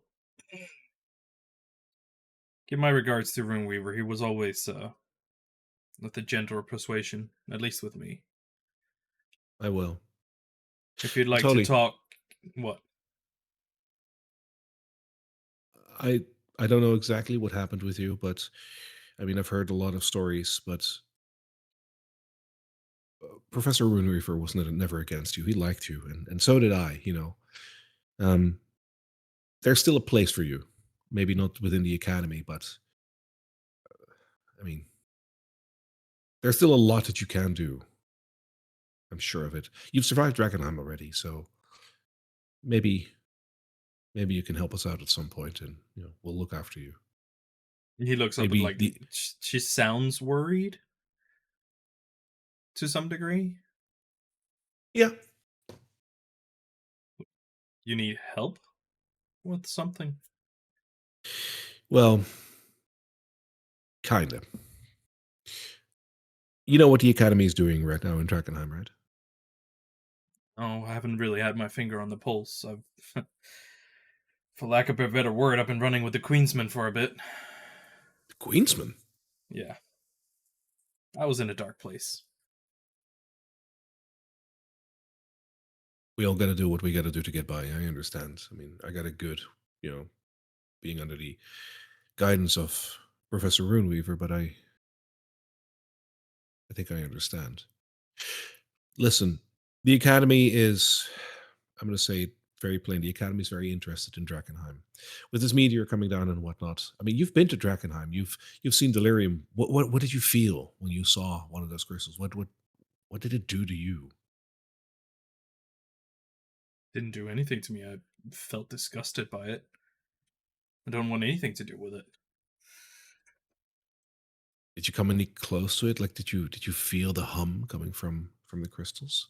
Yeah, he points to Nespip, like, we had a large crystals, small crystals. We picked it all out. Yeah, I'll pull, I pull up my arrow and I kind of the arrow with the delirium on the end of it. At the look of the arrows, like at the look of the arrows that the Nabalan points out, Atoli's going to be like, as I said, dark place. So she sees all three, like the examples being pulled out at the same time. And you get a mixture of two things coming from her. First, you notice that there is a bit of disdain almost that you're using these crystals in such a borderline primitive way. But at the same time, you notice for a second that there is a bit of hunger almost when you show the crystals to her. Oh. She wants that power. Yeah, I guess you can also use them as an arrow. That's oof. Yeah, I think you could definitely wound someone with that. Listen, the Academy is studying this meteor. They have been for the last 15 years, but it's really hard to get any conclusive data. We've learned a lot already about the meteor, like really a lot. And about this delirium as well, and the haze, this mist in the city. We know a lot, but we still need to know more. And for that, we need to get into the city, and it's really hard. We've been sending parties in there, but every single time we send a party in, they don't come out. It's deadly in there, so we're very cautious in sending, either high-ranking wizards or just fresh graduates into the city because, well, even our numbers are finite, albeit large, but we need to know more about this meteor and about these crystals. We need to bring in more for study. And, well, that is currently really why Professor Runeweaver and I are here, to find a way to conduct more study on this meteor and the crystals that are coming off of it. Sounds like it's really hard. Sounds like we might have a little bit of a shared goal, because we are also trying to find easier ways into the city. We've been in there a few times. We haven't gotten too deep, though, but we are also looking for easier routes into the inner city. Now, let me put it this way. The smaller shards, like what you just shown, those still have potential. Like, don't get me wrong. But the Academy is interested in the larger specimens because we have deducted that the larger the specimen, the more intricately powerful these crystals become. And it's exponential. If you get a small crystal that has a humming power, that can already be so useful in some scenarios. But you get a bigger crystal, one that is like 2 times as big, and you'll notice that it's 4 times as strong. Now, there's rumors of crystals that are gargantuan in size near the meteor crash site, near the crater. We've heard from, well, unconfirmed report, but we've heard that there's crystals over there that are the size of oak trees.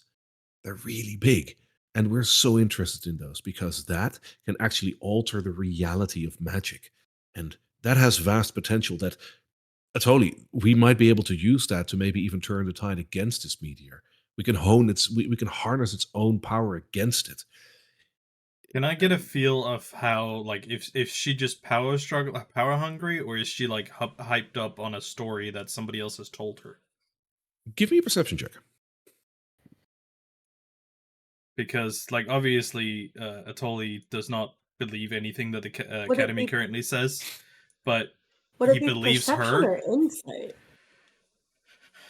What now? Would it be perception or insight? It would be insight, actually. Yeah, I said perception, but like, is Oh, there a man! difference in, is there a difference in bonus for you? I think that they're Insight? both wisdom, aren't they? Yeah, you don't have to like re-roll for that. I got +6 in insight, whereas I got +4 in perception. 21. So that will be a 21, and for Nibarlan, it's nice. So Nibarlan, you hear the energy in her speech. So she's very energetic about this, but like you wonder about like which way she's swaying. But totally, you know her, and hearing this, you get from this that she believes this 100%. Whether or not it's true, she believes this. It's not her words, though, is it? Like, if you know what I mean, if you know what I mean, like, this is. Yeah, no, this is her. This is 100% her. Okay. Like, she believes what she's saying, even if it's not true. Yes. Whether or not it's true, you can't really deduct from this, but like to her, this is the way forward. The only way to contain this magic is through magic. Nesbit was just standing there with like glitter or like salivating. Salivating. God damn it! Do you guys have like all gonna die? Do you guys have like a repository where we can look up already known properties of delirium or already known research? Because I'm also interested. I'm gonna hit Talia, and one of the scales pops up where the delirium chart is inserted. I love it. That is amazing. Technological advancement with the use of delirium. That is so smart. I don't think our department is even using that. We would be very interested in your knowledge, and I'm pretty sure that we can share in return. Obviously, most of our knowledge is very closely guarded, so we will have to find a way to work together. Ultimately, I can't give the okay on that. That would go through the professor, but I mean, you help us out, and I can make sure that the professor wants to talk to you. So that's we need a all I'm asking. containment unit. Containment unit? Expecting us to walk around with the crystals openly. I'm sure that the Academy has come up with some sort of containment unit that harnesses the power while it's still active.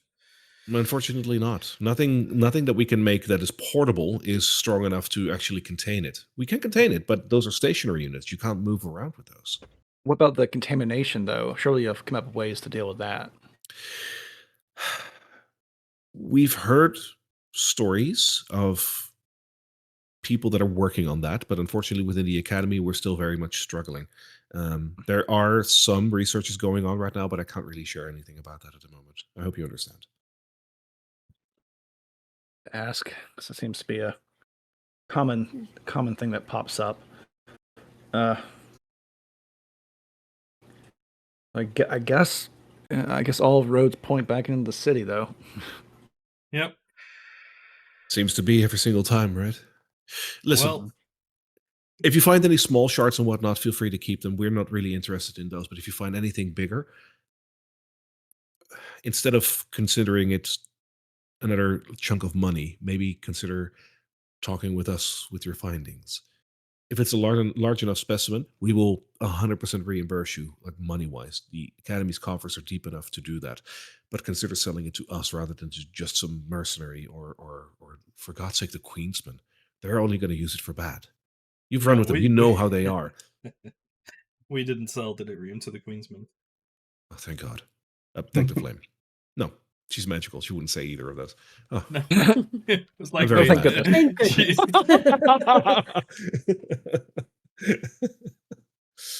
Just some other bits and bobs and dead saints and whatnot, but yeah. All right, well, thank you, River. I suppose we'll be talking again if you're staying in the town. So are we. Listen, it's not much, but to show you a sign of good faith, I understand, like, the Academy's been bad to you, but it doesn't mean that everyone in the Academy is bad. Here's a token of good faith if you guys want to help us out. I hope this will repay itself at some point, but We mean well. And from her pouch, she hands you guys a potion of healing. All of us? Or Sweet.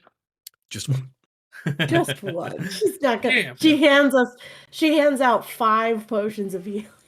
That's insane. As a token of goodwill, that's 500 gold. No. Who? Until he hesitates, but he takes it. Like, Yeah. But he doesn't say thanks. He doesn't Thank you. say thanks. No, he doesn't say thanks. Marlon does so. Totally. Thank you. No, Hopefully we can figure some out. Yeah. He's got his reasons, and she knows them. I know. Yeah, but Marlon does though, because No, that's fair. That's entirely fair.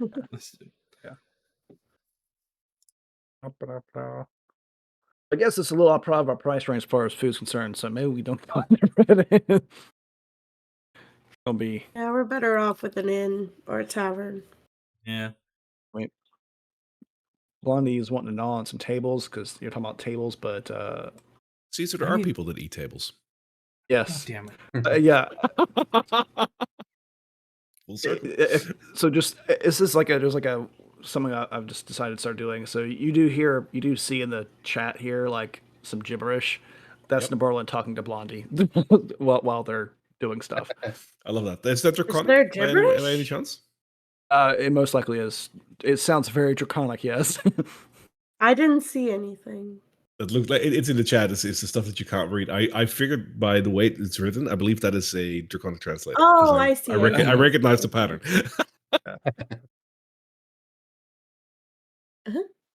Okay. Oh, Well, I see. It's before all those rolls. Okay, cool.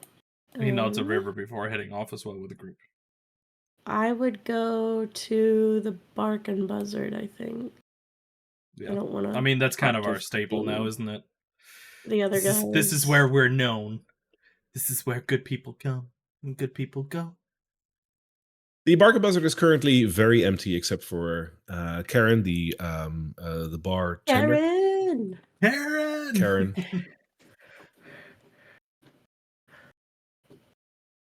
So what are you guys having? Dinner. Whatever's for dinner. It'll be a chicory soup. Why, dude? Why? There'll be like a very simple stew with some potatoes and corn and whatnot. That'll be 1 gold each. Good to me. What? 1 gold each. Cool. While they're in there eating, Nabarlin's going to be out back practicing with the great sword on this on the suit of armor. Oh, I love that. Yeah. All right, give me 2 attack rolls. Let's see here. Let's see if we can do something good. That wouldn't surprise me. Well, he is just practicing. If this will work. Healing potion or potion of healing. It's potion of healing, I believe. Yeah, I got it. It's just I couldn't. For some reason, I couldn't add it on Foundry, but like I have to go do that on D&D Beyond. Yep, correct. Hold on, I guess I just realized that.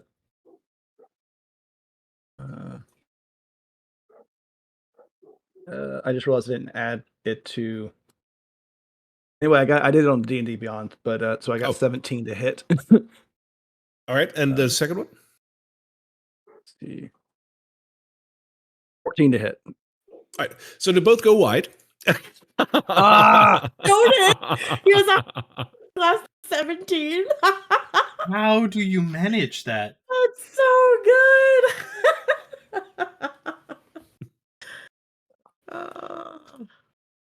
We're just watching. The armor we're just eating and watching out the window as Navarlin makes an absolute fool of himself. Sitting there, the armor is just still standing there, just like his hands locked over a sword that isn't there. You'll get him eventually. I'm going. You're so encouraging. If you want to, you can do 1 more. You see if that does anything. Also 17. That's not good enough, though. Nope. sweaty and angry that you should be able to hit like a suit of armor. You try it once more, and like while it's coming straight for the armor, and this should be it. The armor just literally just does like one simple sidestep, and it just whoosh, just goes right past it. I just for funsies, when like Atoli's done eating, he's gonna go out there and try like to cast a flame bolt or firebolt at it as well. Sure.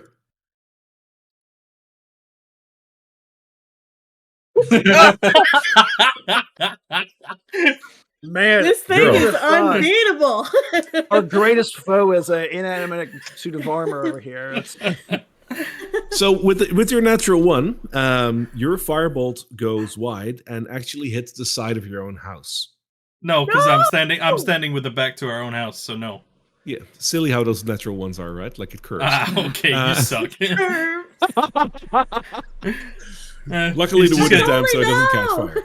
He's just gonna shrug his shoulders and smile. Kind of likes that armor now. Okay, I want to try to get it from behind. Can I sneak attack it? Sure. With the tracker. You act. I'm gonna fail, but let's see. I'll say that like you're not standing in melee range, but 24. Jesus. Sure. I'm like, no, I'm not in melee range. That's gotta hit, right? No, Elodie was in melee range for the longbow. But yeah, I hit. was. Well, I did the longbow. She did the dagger. Oh, okay. Yeah, in that case, both of those will hit. Heck yeah, we got him. Sure, that was a team effort. That's what it was. So as you both hit him, just a combination of you both hitting him, the armor will basically just dislodge and fall in a pile of armor pieces on the ground. And the helmet itself will slowly, like on top of the pile, will slowly turn towards Elodie and then turn towards Nibarlin and say, "All right, we'll call it a draw." And like that's it. That's right. She just like stabs it again. Yeah. You stab the pile of like armor on the ground. I stabbed the pile of armor. It's just a flesh wound. Just a flesh wound. It's like what is it? Like one of those like Monty toys Python. where you pull the back of it and it like does a little says one thing, yeah. Yeah. It's like, just a flesh wound. Including the crappy sound coming from a very cheap speaker. That's exactly what this is. Yeah. Heck yeah, it's just a flesh wound. Wound your flesh. I'm gonna stop. Doesn't have any flesh. Away. All right. So with that, I imagine you return to your home. Are you? Do you want to do something over there, or do you guys want to long rest and then? I'd like to just double check that nobody's been here since we were on. How are you going to check that? Well, as I said before we left, I took like note of like how things were before leaving. Like, so is everything in the same place? Is there dust that is fair. Shuffled around, or there's not? Your house has been undisturbed. Okay, cool. Cool. Content with that, he's going to his usual corner to go down for a rest. And if we're about Should we rest, keep watch, or do we all just rest and trust? If we're about to hunker down, Nibarlin cast. I know what that claw like. It immediately starts to work. Clunk, clunk. 3 days in of this, every single night, Atoli's used to it. It's background noise now. Yeah. Like, I won't be able to get a good night's rest if it's not there anymore. Nibarlin casts good berry twice. He reaches into his pocket and just has a big mound of just berries he's got now. Just as he pulls out, he's like, yes. Puts them back in his pocket. Perfect. They lose their potency if not consumed within 24 hours.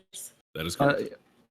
Right, but we're about a long rest, so I'm going to use my rest my slots up. So you get 16 hours when you wake up, though. Yeah. Okay. Yeah. Right. And as we're hunkering down, Braun's going to go get the copper pieces into the fireplace again and get the charcoal that he bought for 10 gold. Get there and use it to start a fire, and get his ritual book back out and start working on casting. Where was it? Getting Thistle 2.0 back up here. Yeah, there we go. This one, he's fire's going, and as it's finally got to where he needs to do, he gets a few pinches of herbs and incense, and he's basically he says his little prayer, his Father of Rebirth, please send your helper back to us. The night is dark and full of terrors. Oh God. Send your helper back with I don't know how I'm Venus. Basically a helper with night vision. Give her night vision. And so she'd be an owl this time. Oh. Okay. That is nice. Ooh. Hoot hoot. What a hoot. Hoot, hoot. Let me just let me grab an owl for you. Yeah, what color owl? I guess like a white, like snowy owl, or I guess like whatever a barn owl, a screech owl. I guess whatever owl token he's got handy. Let's have a look what I have for you. But if it was a white owl, then it would be like white, like Blondie too. You just have two. Oh, that was white things. Yeah. I'm not sure which owl this is, but I mean, one way to find out. So I had a thought where we were going in that crypt. It's like, oh, Nabral doesn't have night vision. Blondie doesn't have night vision. I was like, he can't warg into Blondie, but doesn't have night vision. No, I don't think she does. Nope, but he can't.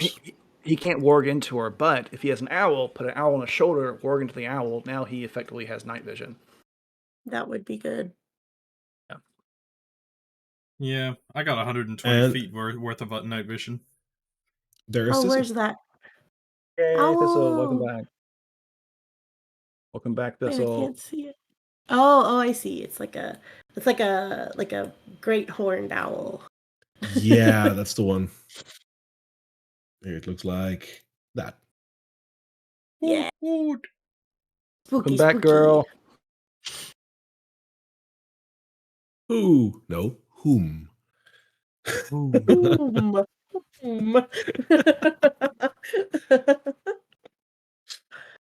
All right. Anything else that you guys want to do during the night? Yes. Are we keeping watch or are we not keeping watch? No, we own this house. It's fine.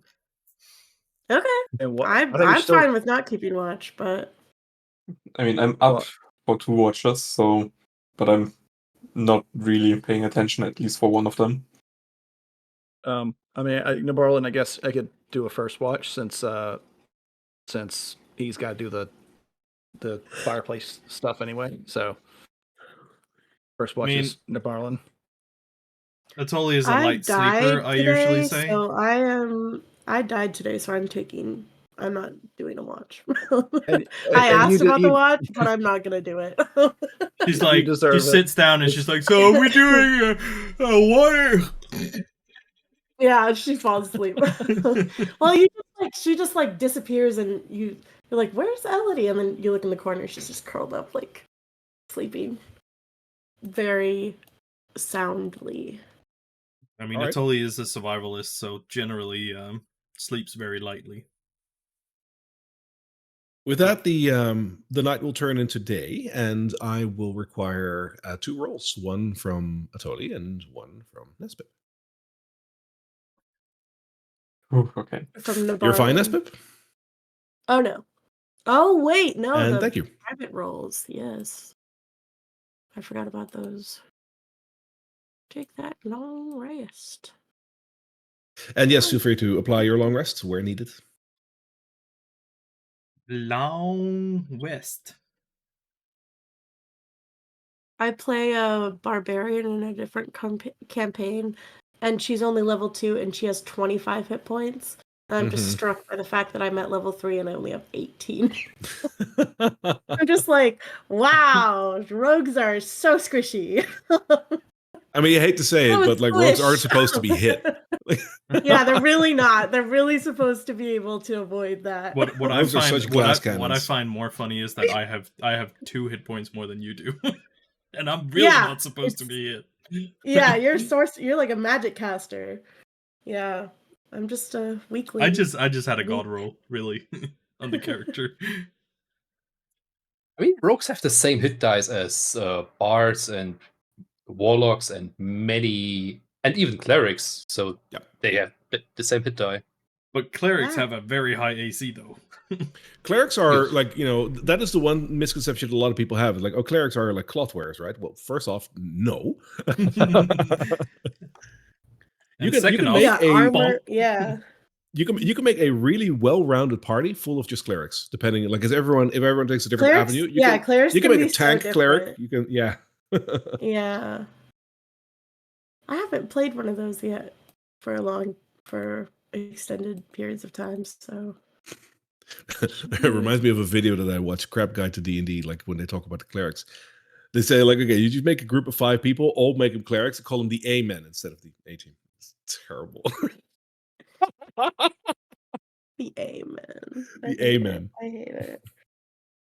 Yeah, well, we're plan C, so we'll just wait for the amen to fail. Yeah, that's I get in the spirit. That's good. Yep.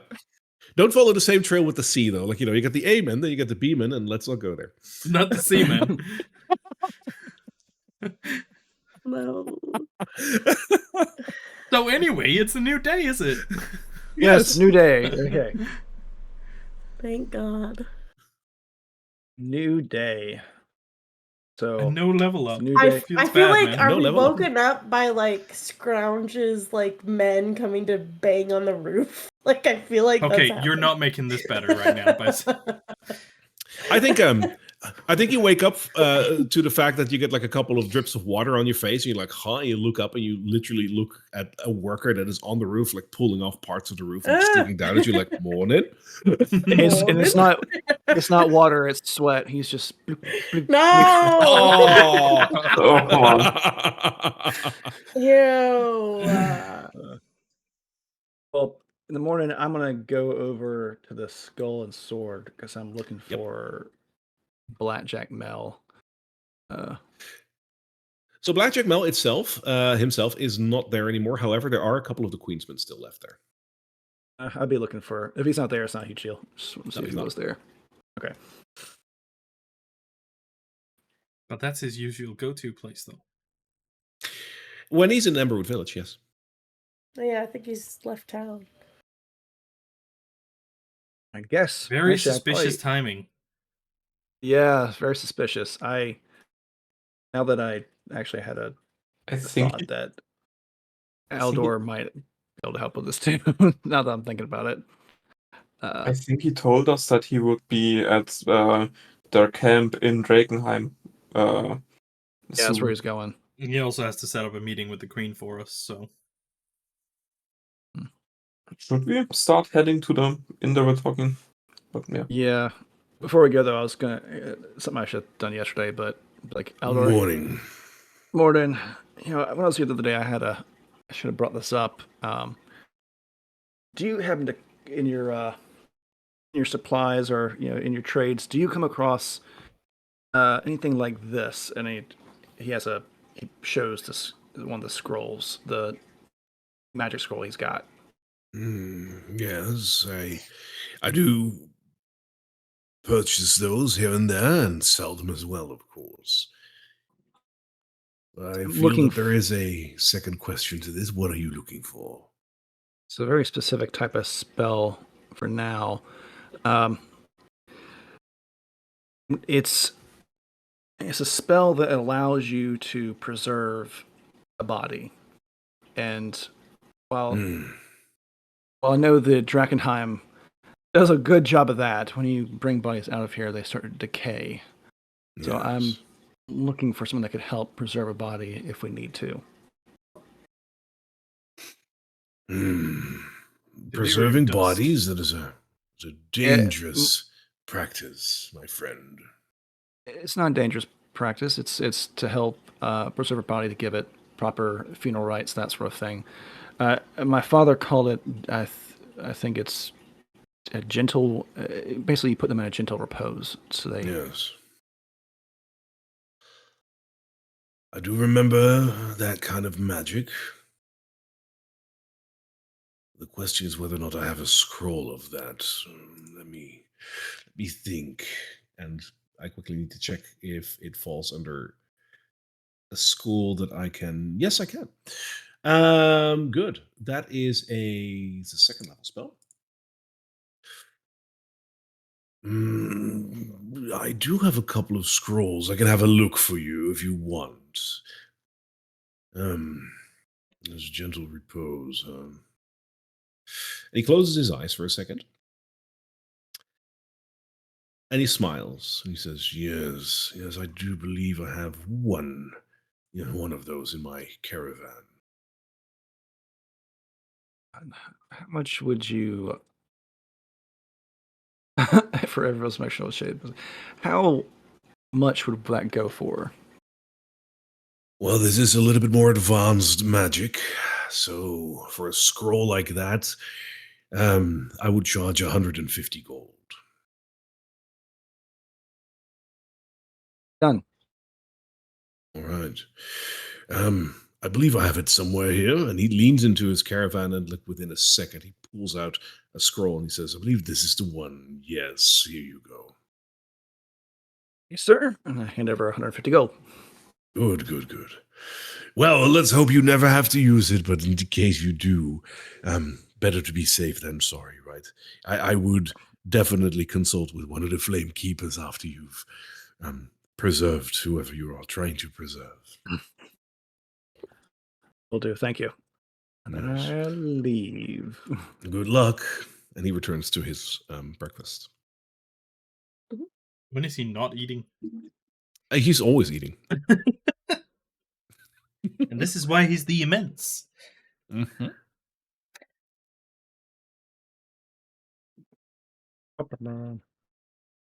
Okay, I'm back. I also love, in the book of Drakkenheim, there's a whole chapter dedicated to Aldor because he's the brainchild of one of the writers, and the way he describes him, the whole backstory that he basically wrote for Aldor, is that's a read. It's wow, that's so in depth. I'm starting to get suspicious of Aldor because it seems like really getting suspicious too. Because whenever he needs something, he closes his eyes and just thinks about it, and then somehow he has the info or has at least something similar. Yeah, he's doing something magical there. Yeah, he's casting wish every time. Calm down, it's fine. Casting wish.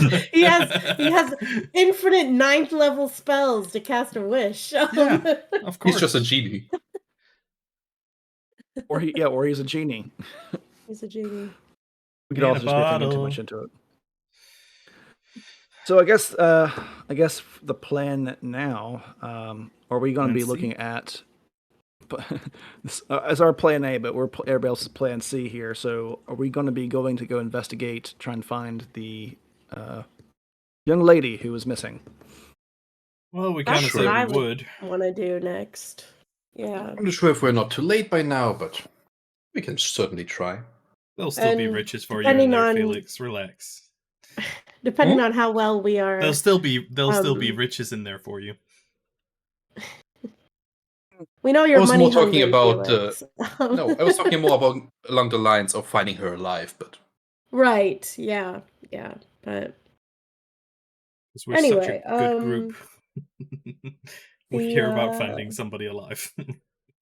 Well, no, I think he said that we will get a free pass if we find her alive. Yeah, something like that. We could work together at least, yeah. So before we set off, does anybody have to do anything? Do we know for sure if the tavern that Blackjack Mel was mentioning, it's not the same as the Rat's Nest, or it is the same as the Rat's Nest? I don't think we came to a conclusion on that one. I think I think we'll have to just go and keep our guard up because it could be an entrance to whatever Queen's men hideout there is there, right? That's what it was, right? Oh shit! I just remembered that place that they used to go in and out was taken over by something, or they didn't know if there was currently something there. Yeah. That's what Mel said. So it might be the same place, actually. It might be the same place, and so there might be Queensmen there. Didn't both of them describe where the inn or the tavern was? No, because but if they're on Yeah. the same place, then from what Mel told the Tolly, he would recognize where the place was. Well, because it's a well-known area. They both mentioned the name. Oh, did they? Yeah. Yeah, I wasn't taking notes last time. I don't know what the fuck I was doing, but I did not take notes on where I was dying. Yeah. I was in the process of not feeling well. So can we get a little bit of divine guidance here on this one, or please? The other place that was mentioned, which is another one, is called the Black Ivory Inn. Called it. Ah, okay, so it's not the same. Yeah, called it. Okay, good. Black Stop throwing me off my game, damn it. And no, but I definitely think that we should go look for the potential alive person. Yeah, and so before we set off, does anybody have anything to do before we go? I'm good. In town? Nope. Oh, I guess I was asking because I was trying to find a way to squirrel in 2 hours to copy the spell into my ritual book, but I guess not. I guess we can just go. To be honest, just repose is not a useful ritual. For you, it's not. No, it's just not, because you need 10 minutes to cast it. That defeats most of its purpose. In Drakkenheim, the body is preserved. So if you cast it in Drakkenheim and then pull a body out, you would it has to be dead for a minute. In Drakkenheim, there is no decay. So if somebody dies in Drakkenheim and you cast Gentle Repose on them to pull them out, it'd be like no time passed. Am I right, Barry? Would that be how it? That is a way to interpret the way that things might go in Drakkenheim, and whether or not that is true is something that you might. There is no decay. That is correct. But dying is more than just a body decaying. There's also the leaving it's your soul leaving your body, man. Yeah. The ritual is also. There's other reasons why he might want it. Spooky boy. Anyway, all right, let's go. Let's go. All right. With that, we are going to go to the map, as we always do. Here we are. So, you wonderful people. You come from Emberwood Village, over here, down here. And as you were talking with Lieutenant Lang, he pointed to the map to show you where the Rat's Nest Tavern should be. Where he pointed is at number 06, which is over here. I believe if I do it like this, it pulls everyone over there. Yeah. Fancy that. Oh, that's far. Yes. That is very far. Yeah. And it also poses another. Is that? Yeah. Oh, that's not how many days. It's a city, so you will be able to walk to that like in a part of the day. However, this does pose an interesting issue because it is on the other side of the river, and the Dran River the Dran River can only be crossed through the 4 bridges that are in the center of town, for which you will have to go through one of the many gates of the city. Which gate is it knowledgeable that the Hooded Lantern holds again? Yeah, is it number 3 or is it? Is it? That is number 5. Figured as much. Of course, it would be. So it's all the way over there. So it's already okay. So that's not even. So it makes sense. They were out on the supply run. They were out on the supply run from their own home base, and that's where. And that's somewhere in the western side of the on the western side of the river, isn't it? Correct. Right. Where's the tavern? Yeah. The hole in the wall tavern. The tavern is 06, so that's over here. But no. Where's the Black Ivory? Oh, the Black Yeah, Ivory the Inn. Black Ivory Inn. That would be, I believe, number 8, number 17. So that is over there. Jesus F Christ. Wait, it's all the way on the other side?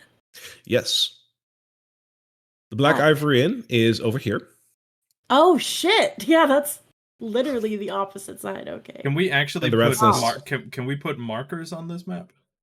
Well, now that you know these, as you see, there is one box that is basically darkened out. And every single time you guys are going to go and use one of these locations, I'm going to show them. So number 6 and number 17 will now be... Yeah, there's a legenda. Oh, shit. Awesome. I've been wondering for like Beautiful. 5 sessions what that box was. Yeah, it's got to be the key, right? Yeah. So 17 is the Black Ivory, and 6 is the Rat's Nest. Rat's Nest Tavern. There you go. And then 5 is the hooded. And the Shepherd's Gates you will know as well now. Yeah. Yes. Okay. Okay. Good to know. There you go. So that means how are we gonna do this, friends? That means we have to go through gate number 3, I imagine. Gate number 3. What's this 8? So this is the reason why I chose this map is because it's a lot easier for you guys to navigate. However, the one distinction that I couldn't remove from this map is number 8. You do not know that there's something there. Like, as a player, you can see that. As a matter of fact, one of you actually does know that that's there, but there's only one, and that would be Atoli, yeah. because he's from the area. Yeah. Because my thought was like, if we don't have to go into the middle of the city, but that's up to Atoli to tell us about that or not. Yeah, to him to decide if he wants to tell us about that or if... Because we would not know, so we would just be like, well, we have to go in to cross the river. Like, there's no other way. Yeah. Well, you can swim, but like that's ill-advised for obvious reasons. Yeah. But the water is irradiated. Is that what you're saying? Most of the water, even like 2-3 miles out, like the well in Emberwood Village is boarded up for a reason. Water is not to be trusted around the greater area of Drakkenheim. Imagine the water that is flowing basically right next to the meteor. What about the water that's coming down from above then? Like from all the way, like, you know, outside the city towards the north. No, I mean it's raining. Oh, the rainwater. Difficult to say. The clouds are mostly like hanging around the greater area of Drakkenheim. That rain comes from somewhere.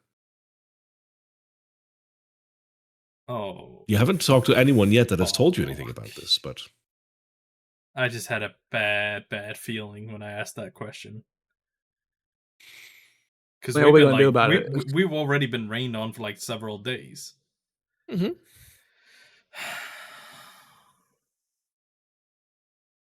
I mean, what you gonna do though?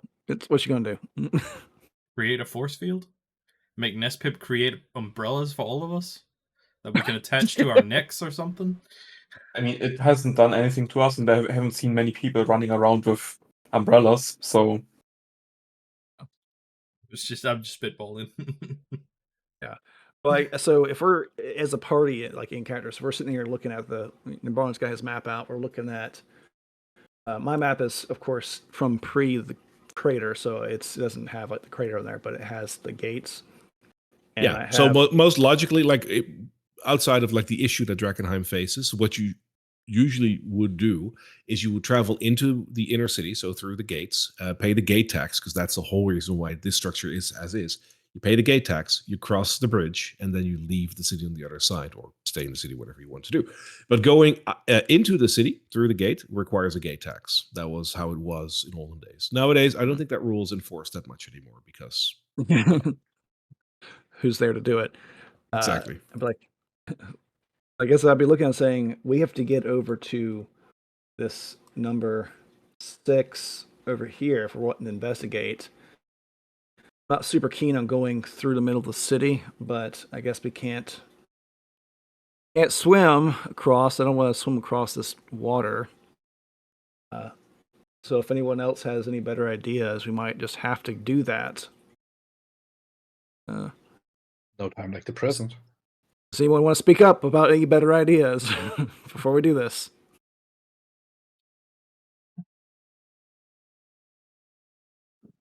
Nope. Okay. I guess That's we're all I going. think. Might be quickly passing some notes. You know the shit. Here you go, Lord Dump. That's all he will kind of hang back a little bit and be before finally speaking up. It was like, I may know another path, but what? Shifty character, guy who ran it back in the day.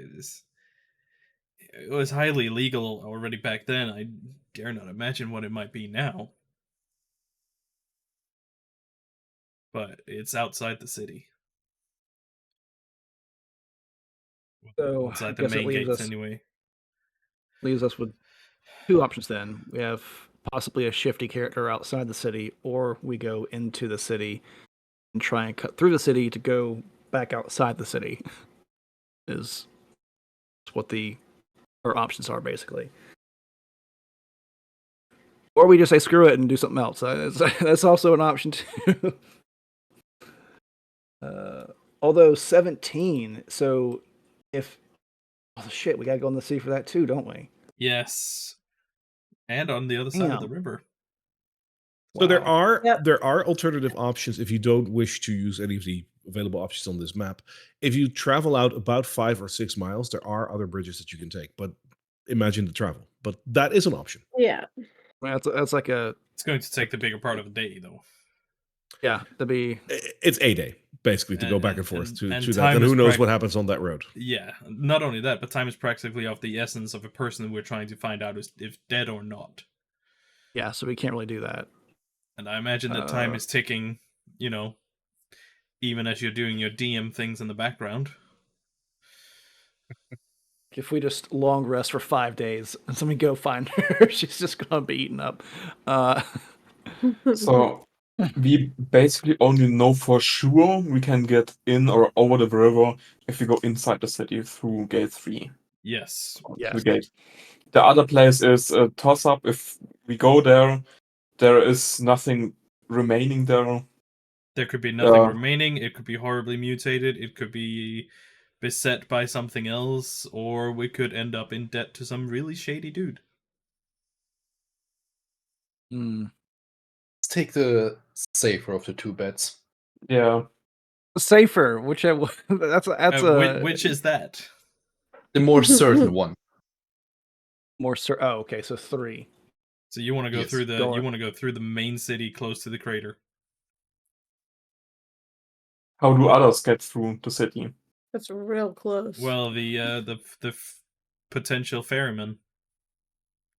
And all other people use that one. No, just shady people that wanted to get over on the other side of the river. But how do the lanterns go there? Yeah. The lanterns don't know about him. Well, how do they get to their bastion? Oh, they are on the other side of the city, or on the river. Their main garrison is on the western side of the river. So I didn't have the map up when we were talking to the lantern dude. Barry, this might be a tall ask, but if Navarro was there and we'd be having this, he point over there to that spot, Navarro would rightfully say, "How do you expect us to? Would you get over there to check?" If it was, he would suggest at that point not to go through the city center because that's dangerous and you would be risking your very lives, but rather go around to the other bridges because that's what they do whenever they're switching guards. Okay. They don't know about the shady stuff that goes on. The ferryman that you mentioned, no. Yeah. They don't know about that one. No, they do have their own means of transportation over the river, however. But we already wasted like 10 hours by sleeping, so we're kind of on a tight time budget. So let's go find a ferryman then. Lead us down the Styx. Go down to 8 and see if anything's there. I mean, yeah. Like if we do, it's the fastest way if we want to go to 6 and not 17. And So if we're getting favors with the hooded lanterns, I think weighs more than trying to get into the city right now with the Queensman while we're waiting for an audience with the Queen. Yeah. So if we stick to the outside, I mean, it's not as close to the crater. So, like we wouldn't be having to deal too much until we got actually closer to the location. I mean, from what I can see, we could travel pretty much alongside the river most of the way. Yeah. Just do this and then go up that. Yeah, pretty much. That's what I was thinking. Yeah. And if it falls flat, it looks like the outside skirts is a little forested, or at least grasslands with shrubberies. So correct. There's be plenty of all dead, of course, but it'd still be ample opportunities to stay off the main road while still being oriented about where you're going. Until you get to the city, where you then can hide between houses and buildings and whatnot. So that's always mindset, at least. Okay. Well, I think that's probably our best bet, because Nimberland's not too keen on going through the middle, but doesn't hurt to look over there, see what's going on at this possible ferryman, if he is. If anything, hopefully there's a boat we can take over ourselves. Yeah. If no one's there, all the better. We can just do it ourselves. Because you remember this ferryman from basically before the meteor fell. So the question is if it's still there and whatnot, but it's worth checking out. That's what we're about to find out. Okay. Yeah. So for the first part, traveling through basically the outskirts and basically coming up along the river, you don't need to roll for that, because that is still outside of Drakkenheim. I would still like to put my path past the dead horse and kick him. If you're going to do that, the horse is on this intersection over here. Down in the bottom, right? Yeah, it's over here basically. So you can do that and then move over there. That still won't incur a roll from there. Alongside the river, there is something that you will have to consider here. The river is quite wide, so it's going to be hard to see you guys even from the other side, with the mist and whatnot. So you won't have any harassment from the other side of the river whatsoever. However, you don't have anything to hide on your left side, basically, as you are moving up the river. So anything that is coming from the right will very clearly see you. That is a consideration. With that in mind, are you going to travel this way? Hold on a minute. Because there's a lot of shrubs and stuff here. Yep. Along this road. Mm-hmm. Is that not plenty enough to hide in or hide by? That is, but you still have to travel a little bit along the river if you want to reach the point of number 8. Oh, yeah. But the general approach is to travel in between all the houses and stuff here and stay off the main road. Okay, so not on the not on the river bank, but still keeping the river on our left hand side while we travel these small back alleys and whatnot to where the location should be. Yeah. All right. I want 2 of you, and you can decide amongst yourself who has to do that. I want 2 survival checks. Okay. I've got +2. Plus 6. +0. Felix and Nesbit, what y'all got? I've got +1. Yeah. I think I'm rolling at least 1. Oh god. Oh. Okay. Somebody do better. I'll Felix, try. What's your 9 modifier? is still respectable, but +2. No. No. Yeah. This is the first one. What is it today? only 2 of us can roll, or is it just at least 2? Yeah. I needed 2. So these are the 2 that we're going to work with. It's already done. We're dead. We're screwed. Okay. Man, and I used to do this so fine every single other time. This is worrying. It happens. All right. Just a banana peel. You slip over the banana peel, and there you go. Now, I was woefully unprepared for this because I need something, and I thought I had it open, but I didn't. So give me 1 second to quickly. Oh no! We slip on You a blended wanna- chicken. you wanna- He's Tell us that unprepared for the bad He's rolls. That's unprepared really for us to bad. be so bad. Yeah. It's okay. He'll roll bad as well. He usually does when we do. Outer City. Let's grab that D100. You're jinxing it. You're jinxing it. 31. What do we get to face? 31. 31 wolves. Lucky 31. Yes, 31 haze monsters, right? Please no. They all come out. Nesper craves violence. What the fuck?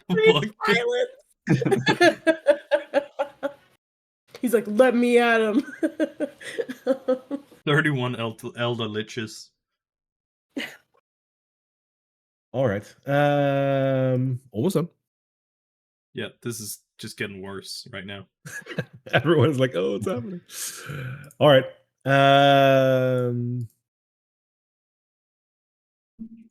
There you go. He's just All right. placing our demise As you are on the map. Another Amazing. street. So you are traveling in between the buildings. And this area of Drakkenheim you haven't been in since the meteor fell. I think by now you will have noticed that traveling through different parts of Drakkenheim, the areas, like they all look devastated, but there is a difference from one place to another, and there's not really a pattern to it. In some places, the houses are completely burned down. In other places, the houses are still standing, but they have changed, if you will. Where they have been burned down, it starts to feel like that is the most merciful what could have happened to the city, because burned is dead and gone. But in some areas, the buildings are still standing and they look weird.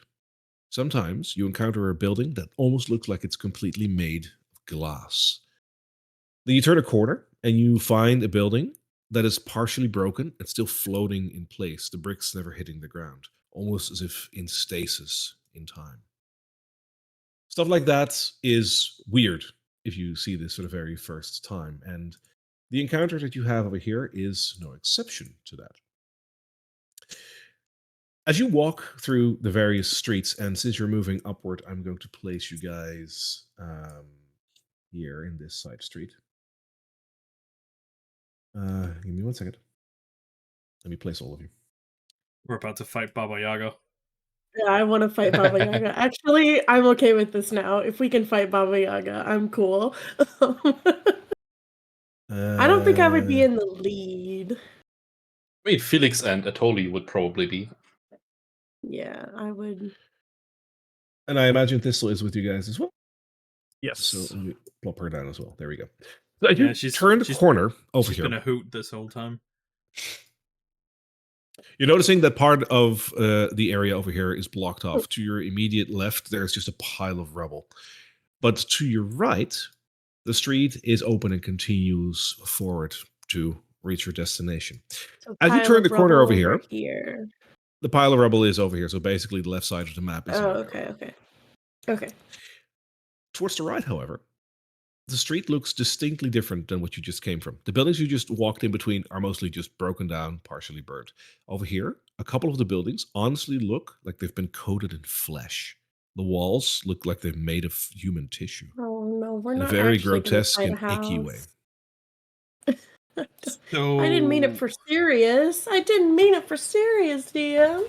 Can we break the fourth wall a little bit here and just turn back and choose another way? I mean, it's not an See, that's what getting your encounter. See, that's what it's like. There's no encounter yet, so let's turn around and walk the other way. We rolled a 9 and a 6, guys. We can't get out of this. Once the encounter shows itself, you can obviously still choose to run away. That's an option, but the encounter is still going to happen. Can I? Which ones are made of flesh? Yeah, which one have flesh? Where's the fleshy? This one. This one, and that one. And that one. Oh, this one too. This one, like this part of it, or just this part of it? Just the whole streets, like those walls, look like they've been made of flesh. The rest is just stone. And which direction do we have to go to get where we're going? To the right. To right. Yeah. Oh fuck. Okay. Of course. Okay. So 1, 2, 3 legged, and every man for himself. Okay, I want to I want to like investigate this because if it's on this house, the one that I'm standing right next to, yeah, I want to see if it looks like it's breathing. I want to see if it looks like it's like sensing, like if it's like the hairs or if there's hairs. I don't know. I just want to know more. I want to know more. My girl's gonna touch it. She's gonna take a closer look. Don't touch it. I'm not gonna touch it. I'm not let's see your finger. Yes. Before anything else goes down, I'd like to cast a spell, but could you please re-import Felix first, because I did some changes on the. Oh yeah, that's true. You told me that you did. So I can. Give me 1 second. Don't touch it. Don't stab it. Lick it. I'm not gonna touch it. Don't lick it. Especially don't lick it. What the fuck? But I do know a little Go bit right ahead. because I have an 18. Yes. Just because someone said about legging it. And Felix thinks that's a very good idea.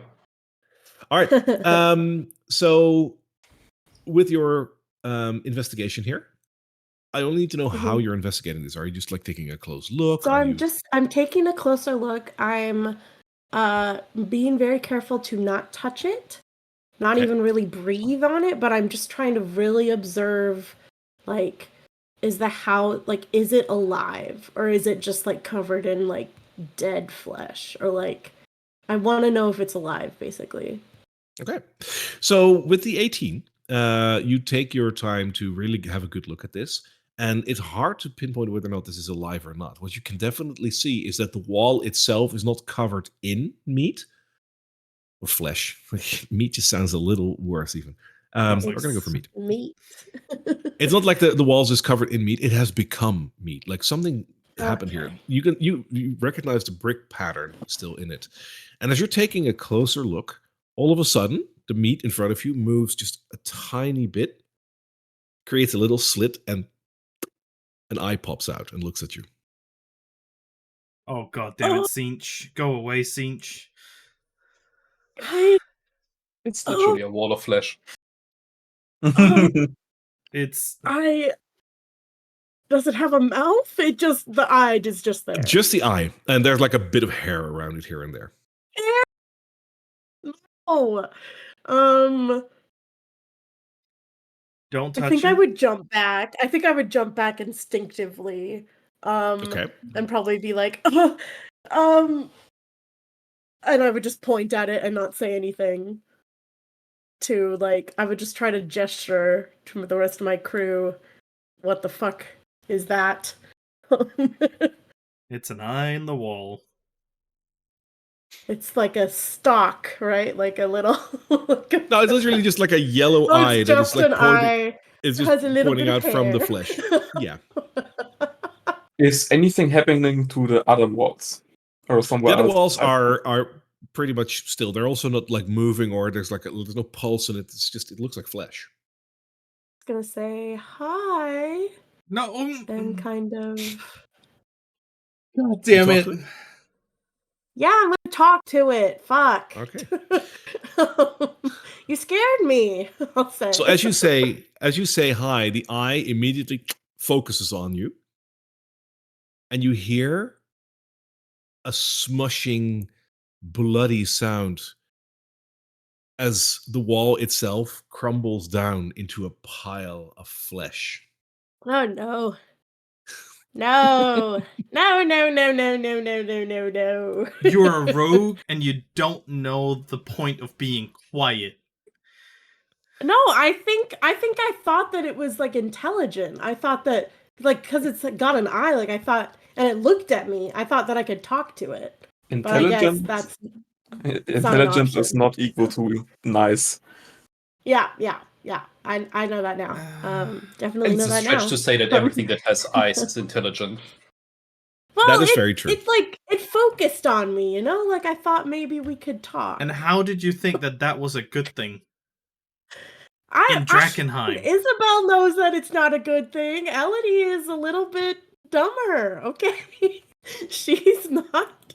I mean, she's actually pretty intelligent, but she's only got a +1 to intelligence, guys. Don't beat me up.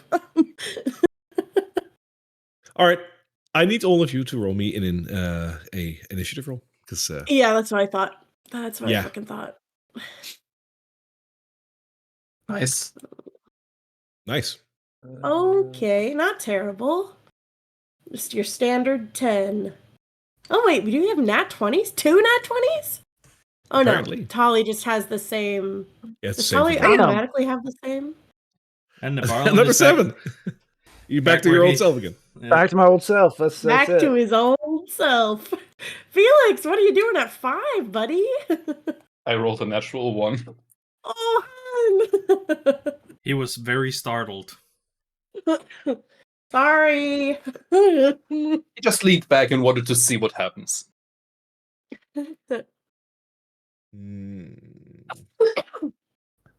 Oh.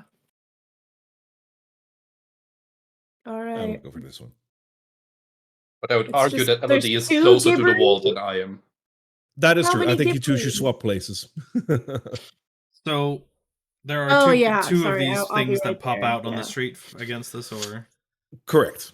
And they're about the whole wall just coalesces into this big blob of meat with mouths and eyes Oh, all that's over. disgusting. And Elodie, I will give you the fact that you were looking at this as it coalesced into this ball of meat and drops onto the ground.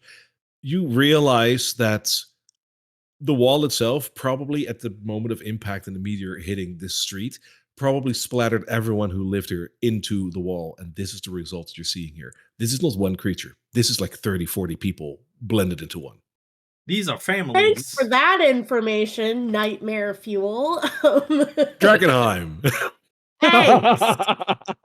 Is there supposed to be music going? I feel like There is There's music music going at the going. moment. There is. I don't hear it. It probably Is it takes some okay? time for you to load in. Your internet isn't the best. Hang on. Hey, heard don't that? talk about my internet like that. It's not the internet, no, it's you're the right. potato she's on. It's the potato. I have a terrible potato, guys. Yeah, It should load in how- at some point. Oh, there it goes. Okay, I see. Go. I see. All right. With that, Nespip, you are the very first. So I would say go ahead. Quick question about mounted combat. While I'm mounted, Tali's in the same initiative as me, and I can direct him to go somewhere. If I Correct. dismount, can he still use this remaining turn after I've dismounted? I mean, you're technically sliding off of a turtle. Yeah, it's a yes, but with a caveat that it doesn't give you an extra free action or whatever. Like if you use your action as being mounted, the fact that you're coming off of your mount doesn't give you a free action, but it does give you your original movement. But I don't think dismounting takes an action. No, it doesn't. But what I'm trying to say is you're one entity right now with your mount. Yeah, as an entity, you're going to take an action. If you slide off, it doesn't give you automatically a free action because you're now a new entity. If you catch my drift. Okay. Yeah. I understand. But Tali still has. But movement wise, you have both. You have the movement of your mount. If you slide off during that movement or after that movement, you still have your own movement. That is just my own movement, my own action, and Tali still has his action because he. That is correct. Yes. Okay, that's something I wanted to know. So, seeing that happen, Charge! Nessif's gonna charge ahead. Okay. Yes. And Giant then turtle. I can't select at one moment. Okay. It's gonna charge ahead, jump down, and while jumping down, try to take a hit on the flash thing. Lovely. I love the mental visualization. That'll totally hit. Okay, and I'm gonna do. Nice. That is 9 points of damage. Alrighty. Nice. That is a full on hit. 13, isn't it? Blondie's gonna. Oh, yes. No, add- I have it one-handed, so it's 5 damage only. Oh, okay. Because we rolled 5 one damage. on one Alright. die. Blondie will add a 1d6 ice damage to that too. Oh, okay. Alright. That's the d6, that was the d6. 4 ice damage. Back to the 9. Back to the 9. Yeah, well done. Okay, and then I don't think I have any. As a bonus action, I'm gonna tell Tali to also take an attack. And that's where is it? Where is it? There is it. There we go. That is an 18. That'll hit. And then force damage. He did the 9 same force damage. amount. Noted. That Okay, hurts, and that goes in full. and Tali's gonna move over here. Yep. Okay, Alrighty. that's my turn. Atoli. From the back as Nespip charges, Atoli is going to conjure up a chaos bolt between his hands and fire it at the same target as well. All right, let's do it. No, Oh no! No! it fizzes out. It's like, oh, okay. It does, and as it basically just flies right by the gibbering mouther, it hits the building behind it, creating another gibbering mouther. Oh, because that for the one is still love waiting. Atoli! No, shut up. That one has a higher initiative. It does, but for the next round, like so it won't go right now. Okay, thank you. I think now it's a fair fight. Well, we need 2 more. Yeah. I mean, I can add 2 more to the board. And be like, I'm looking at this building. This fucking thing over that here. Tony? That's it. Yeah. Alrighty. Elodie. Okay, Elodie is going to use her fun new soul knife rogue ability where she has psychic blades, which is really cool. And it does do psychic damage, so hopefully that's okay. But we're gonna give it a try. So basically, these can be they can be a dagger or like a rapier, so they can be melee or ranged at 60 feet. I'm gonna use it as a thrown dagger. All right. It just kind of appears like a little bit of like shimmering, like the air is kind of distorted around my hand or whatever, and I just That's cool. Pull it up and throw. And I'm gonna use the dex. I'm gonna attack with the dex stat because that's better than strength. That would make sense as a rogue. I rolled terribly. 11. But that is enough. It'll hit. That hits this guy. Okay, Yep. good. I think it is sneak attack because Nespip is right there. Yes. Okay. He's engaged, so that definitely counts.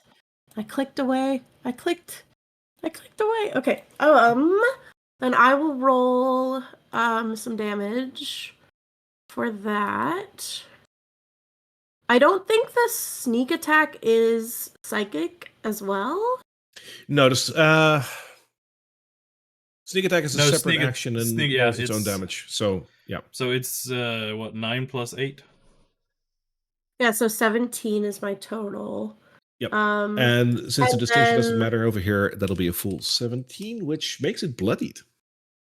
Okay, and then I can actually attack again as a bonus action because that's part of this. Fucking rogues, man. Well, it's really because glass cannons, right? I know. I can't do it with any other weapon, but with this one I can.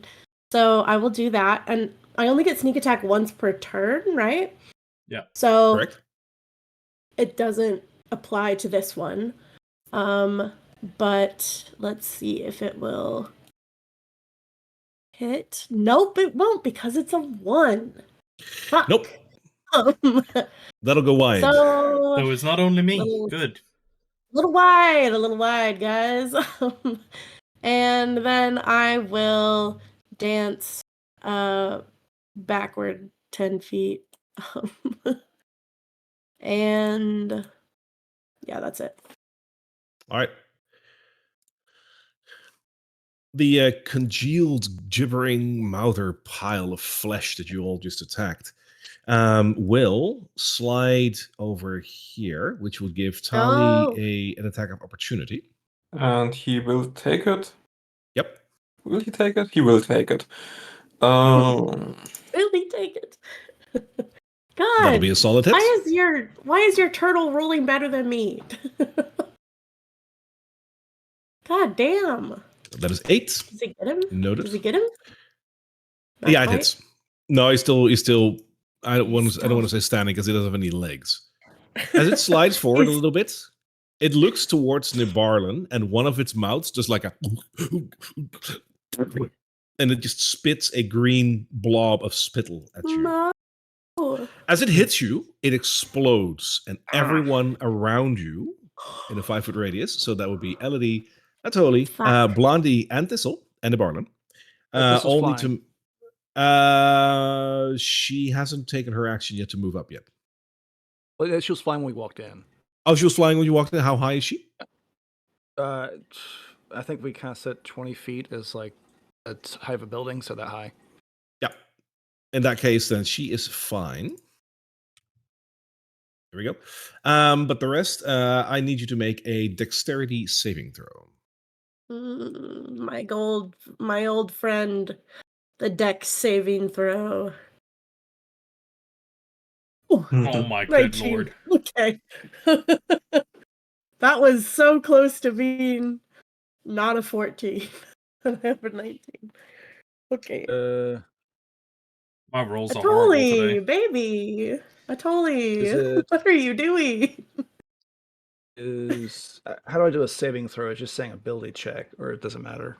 Oh, no, yeah, it can matter. The saving throw is. Are you looking on D&D Beyond? Oh, or here in we go. Yeah, I got it. Yeah, it does matter. Okay. It's even with that +5, it's determined that you have bad decks. It's what just is like, the nope, one with what it's is a with family ones? tradition. You have to have bad decks. It's ones today. Already this combat, Blondie, we've rolled ones. Blondie will have to roll she has to roll a dexterity saving throw as well. What damage type is it? It's not damage. Oh no. I'm scared of what those things can actually do because. So Elodie, you save. You're fine. You basically avoid this splatter. For Atoli, Nibarlan, and Blondie, all three of you are blinded. No! Blinded. And you haven't even had your turn yet. Oh, nope. Sorry. That sucks. As part of his multi-attack, he now bites Nibarlan. Multi-attack? Why was he going for Nibarlan? Closest by. So wait, that's not a what is that? What did it just do actually? Was that a spell? It spat. No, it's one of his multi-attack actions called Blinding Spittle. It'll spit a blob at someone, and everyone in a 5-foot radius can be blinded by that. God damn. Wow. And for his attack, he rolls a dirty 21. That hits. That is 17 piercing damage. God damn. And I need you to make a strength saving throw. Would that have been an advantage? That would have been with advantage. Good point. Doesn't matter though. Ew. Fair's fair. That could have been a natural 20. Yeah, could have been. That would be 34 points. That's Yeah, normal. Dude! What is happening? Let's just let him die. That's a party You boy. Let him die. Knocked prone. And the creature is trying to absorb you, so it's pulling you towards him. No. That doesn't mean you're absorbed yet. It's attempting to. Finally, as its bonus action, it uses gibbering. Everyone in a 20-feet cone, which I believe is everyone except Thistle, needs to make me a wisdom saving throw. Wait, but it's either me or Blondie. The one now? If it's a cone. Oh, sorry. It's not a cone. Circle. 20 foot. Ah, okay. Yeah. Is it magic? Wisdom save? Yeah. It is... Is that considered magic? It's not casting a spell, so no, it's not magic. I got a natural 20. Oh, shit. I got a natural 20 that becomes an 18 because my wisdom is so It's another bad. one. Another one say. What the fuck? What is happening? We're all gonna die to these fucking blobs. There's something wrong. You're fine. Barry, there's something wrong with the server. Yeah. We're rolling too low. I think we need to restart it. This combat, we've had 5 natural ones already. That's insane. It's like a skill issue. It can only get better from here. So Get good. Get good. It could. I believe Felix, Atoli, you're the only one to fail this one. I didn't fail. What? I failed. Nespip had to have failed. Oh, sorry, I rolled, Felix and Nespip. I was about to say, I rolled 23. Oh, wait, the Steel Defender also needs to roll, right? Doesn't have ears, does it? It doesn't have a head. It can understand languages. I'm willing to go. But it's a I'm willing to go with the construct. fact that it doesn't. Yeah, it will not be affected by this because it's a construct without ears. The understanding of that is almost through magical means, basically. So this will not affect him. All right. For Nespip and for who was the other one? Felix. I needed to roll a d8 for you guys to see what happens. Basically, what this creature's doing is through all of the orifices that it has, it starts blabbering, and it's just so overwhelming for the two of you that it basically does something to you. Nespip, for you, it does nothing. Because that is still an option. That's good. Oh, okay. For Felix, it doesn't do anything as well, so you're fine. You're all fine. It's Not even one's more for scary nothing. to be honest. Yeah, because then, like if it does something, it's more, right? Yeah. All right. That is all it does on its round. Like, it isn't enough. Oh my god. There's another one, though. The other gibbering mother moves closer and will attack Tali. For a natural 20. I'm not kidding. Oh. No! Not our beloved turtle. It's a party wipe. That is that is 34 points of piercing damage. Tali just shatters to pieces. And the little original spider with the delirium shard crawls back to Nespip into his pocket. Sure. Yeah. Okay. That's good at least. I don't like that. There goes your ride, Nespip. That's what the gibbering mother can do. Nebarlin, you are blind and prone. Well, I stand up. Yeah, you can. Stand up. Okay. It'll cost you half your movement, but you can definitely stand up. You're still, this creature is still trying to absorb you, but that is not a restraining action. Okay, well. Oh, yeah, you gotta move away or something. I don't know. It just very much wants to eat you. Do? So if I stand up, it's still trying to absorb me? Or is it just no, because as I said, it's not a restraining action, so it is trying to, but it is not grabbing you. So the second you stand up, you come loose. Okay. Okay. And then so if I use my longbow, it's disadvantage, isn't it? It should have been already because it is melee range. So technically, it doesn't really do anything against you. Exactly. Because I'm blind, so it's a disadvantage. But I'm also melee range, so it's also disadvantage. So it doesn't matter. All your attack rolls have disadvantage, and you would fail any ability checks where you're relying on sight, which makes sense. So it doesn't really matter because I'll be doing. Because I'm blind, it'll be disadvantage. You know what's funny? When you're blind, you can literally just still plot out a route on how you want to walk. There's nothing restraining you from taking an exact route how to walk. That's amazing. But yeah, so you can attack with disadvantage. Okay, what if I have Thistle help me? Can I just roll normally? How is Thistle helping you? Would you warg into her or that? She helps me. Yeah, I guess, she can help me see. That's true. So, yeah, I would allow that as a normal roll. However, you would still have the disadvantage of being in melee range. So it would go back to just normal disadvantage. Unless you use a melee weapon, then you're fine. Yeah. I thought advantage, disadvantage don't stack. Like, you can have as many disadvantages as you like, as long as you have advantage.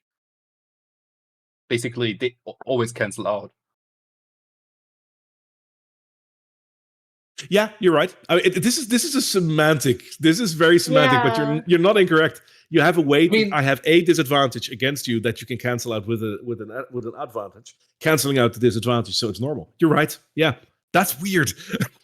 Yes, there are huge anecdotes how you can be blind in a dark room, prone, and attack an invisible creature, but your familiar helps you, so you have a straight roll. Yeah, that's true. So yeah, this is a straight roll then. That's fascinating. Sweet. Familiars are strong. Then I will be attacking with. Crystal is really coming in clutch here. Attack.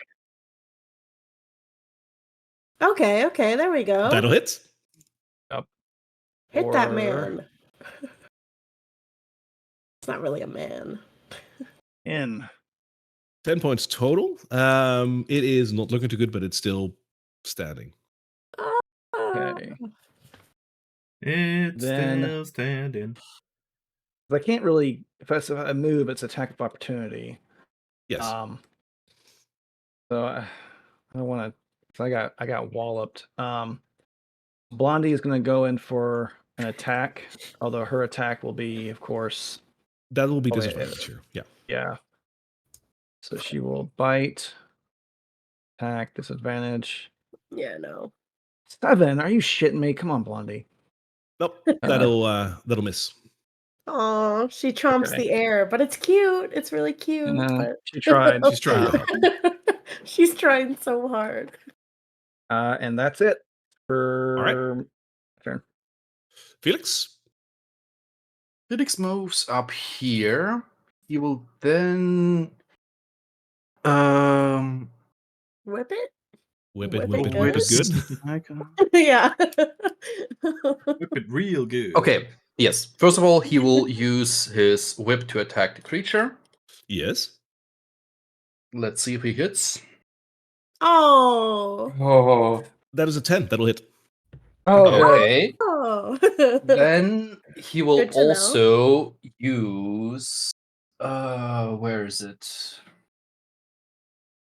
Give me a moment. He will use a mobile flourish. Yes. Second. Mobile? No, I don't want a slashing. I think I chose mobile. Give me a second. Here. Is it the right one now? Yes. Yeah. Okay. So basically, I roll my Bardic Inspiration die, which I don't even know what it is. It should be a D6 still, shouldn't it? Level 3, yeah. So. Right, yeah. Just making sure. Hey, you could have been bardically inspiring us this whole time and you haven't been? I only have one use of it. Oh, you only have one use. Wow. Really? Okay, so that's 1d6 that I roll for extra damage. Yes. So that's 4 extra damage, and the normal whip damage. So that's 15 damage. You whip it in half. Like, you kill it. Heck yeah. That's enough to kill it.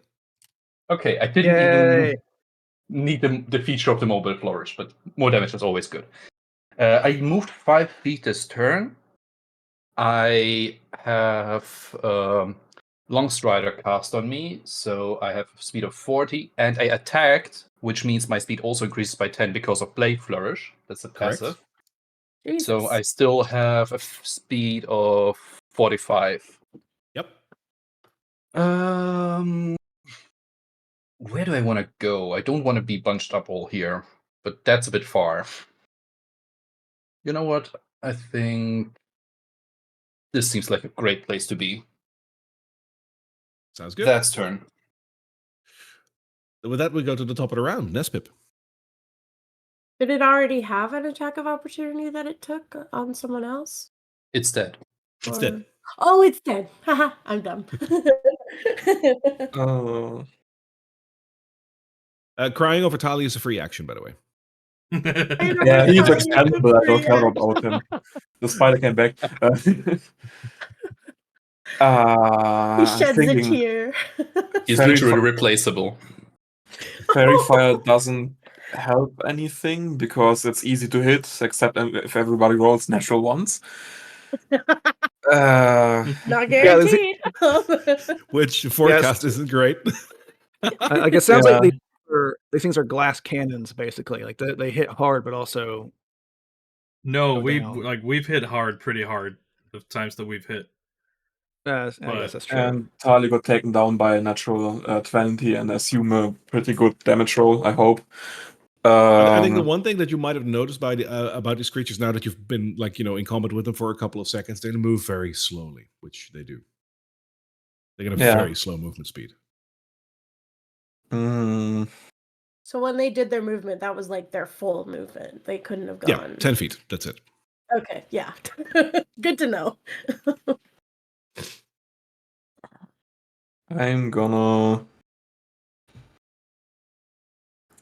They have multi-attack if you're near them. They move pretty slow. I'm gonna follow somewhere along Felix, but don't bunch up with the other people. And I'm gonna take out one of my fire ping pong balls and hit it towards that one next to Tali. Awesome. And that definitely hits. All right. There we go. Nice. For a full 10. Nice. Yay. See, that's how you hit with Firebolt there. And I don't think I have any interesting stuff for as a bonus action. No, nothing. Okay, that's it. All right. Totally. Being slightly more pissed off of the fact that the first spell fizzled out and summoned another monstrosity, he's gonna step on, really not care about stepping in all the goop of the previous little one here. I need the right tool here. Yep. And then start conjuring a potent fire spell. Whoa! Scorcher! Nice. And lay down a little bit of fire in the streets. Hang on. In the line, I need to make a dexterity saving throw. So, dexterity of how much do I need to beat? 11, right? 11. I don't think these creatures are particularly dexterous. No, they're not.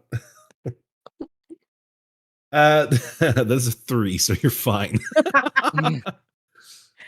Well, in that case, that is 11 damage. Nice. And as a bonus action, he is going to quickly have a look at the... I imagine that this is a slanted rooftop up here. And Misty Step himself up to a higher ground. You cannot do 2 level spells in the... No, even if it's a bonus, bonus... 2 level spells in one round you cannot do. Okay, fair enough. Well, in that case, he'll just step back again. If it was a cantrip, more than 5 feet this time. Bonus action cantrip and a level spell you can do. Yes, but 2 level spells is... okay, cool. Yeah. If you have action search, you can do 2 level spells. That's only about bonus actions. And, oh my god, there's a broken build like that, by the way, with a fighter and a sorcerer. But no, that's it. Moving on. All right. The new gibbering mother moves forward, and that's it. 10 feet. Does it have a ranged attack? It has a spit, but even that is not going to cut it because that only has a very limited range. All right, Ellie, your turn. Oh, perfect. Okay, this is icky. I am going to stay where I'm at. Yeah, a little bit more. Yeah, that's fine. Oh, okay. Also, hang on, before you go. Now that the other gibbering mouter has dissipated, the goo that you guys have in your eyes to blind you dissipates, so you can see again. It's only one round. That's nice. Yay! I wasn't blind, but good to know for our other friends. There we go. Wait, the goop is out of my eyes. So I'm gonna attack this one, and I'm gonna do the same thing that I did before. Is anyone within 5 feet? No, Tally's dead. Fuck. Mhm. I don't get my sneak attack. You do not. Poop.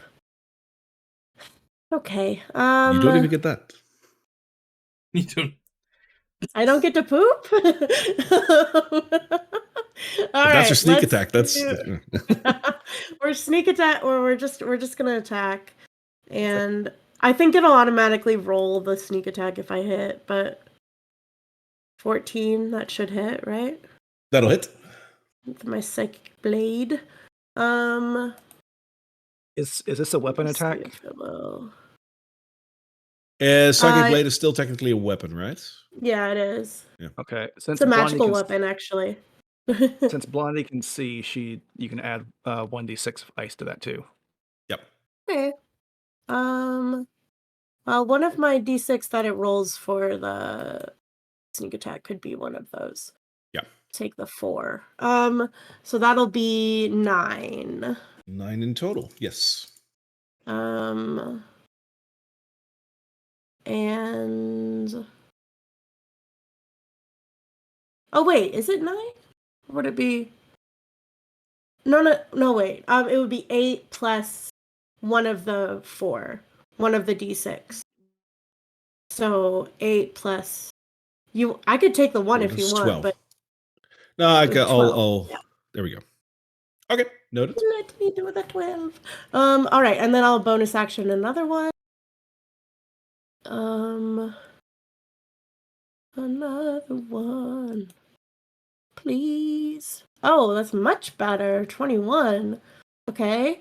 That'll And hit. then this will just be 1d4 plus 3. It's rolling those freaking sneak attacks again, but it's not. But it is it's the only full 4. So that's It's plus just 3, 4. 7. Yeah. Yeah. Noted. That makes it bloodied. How do I make it not roll sneak attack if I'm rolling from D&D Beyond? Is that not I believe an it always option? does that. Yeah, it's an option that you need to take off. But like, it's fine. You can just roll it along. Like, we'll take it off. Yeah. All right. Well, that's what I'm doing, and then I think I'm going to go this way. Yeah, I'm gonna go over here. I'm gonna go hide behind this little corner. At least I could hide from this one. And that Maybe one not is this taking its one. turn right now, slithering forward 10 feet, and that's it. Nibarla. Okay. Cool. Okay. Well, they can't do anything. They're so boring. Boring. Okay. Sure. Boring, except for when they are close enough to you and they can blind you and hit you for a bunch of damage. Yeah, that's cool and shit. One shot, and one shot, you're a freaking construct. So which one was LD attacking? Was she attacking the attacked the one down this here? One. Yeah. Okay. So that's also the one that I will attack. The longbow. Heck yeah, there we go. That'll hit. Yeah. Why didn't you do that to begin with? I know. Yeah. I was holding out. I thought it'd be a good Cliffhanger, like just a bit of cliffhanger. tension. Yeah. Goddamn. A little bit Little of tension, yeah. 5. Yep, noted. Blondie's going back in. She's all pissed off. She's going after him. And you know what? She isn't doing good. Thistle's gonna see it's 15. So she's gonna help Blondie Nice. attack. Yep. So she can fight. You want to attack. Advantage. For Which will 16. Finally. Okay, and then it's 1d6 plus proficiency bonus. So d6 plus 2, so that's 7 damage. hit. Noted. And Thistle is going to fly back away because she has a flyby, so she doesn't have a there's no opportunity attack. Correct. It's just like a fly speed of 60 or something, so you got more than enough room to do that. Yeah. And then that's it. All right, Felix. Nice. First of all, I just double checked it, and I think it added too many damage to the whip attack last round. So Too it should many? have been only 13 total. Instead of 15, you would still have killed it because it had 13. Okay, I really don't know where it adds two more to it, but I'll just have to keep it in mind. So that one at the bottom is still alive. So let's fix that. That's 15 feet. Let's fix that. I love it. Yes, fix it. Fix it. Then another whip attack. What? Okay, I'm not sure what that's supposed to mean. Okay. That's a 17, and that'll hit. Okay. Damage.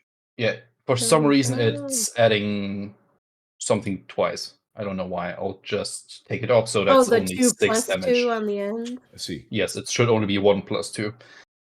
All right. Okay, and I get 10 feet of movement back, so I still have way too much movement, and I'll go back here. All right. Nespip.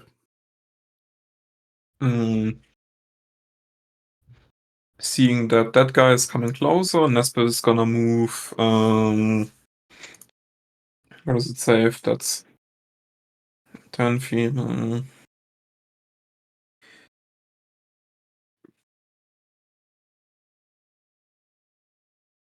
This is turned into kind of like a no, you can't reach me. Does it still have line of sight to him if I'm here? Probably. Yeah, you would. Okay. Then I'm gonna move over here and hit him with another ping pong ball. I love the flavoring of that. And that'll hit.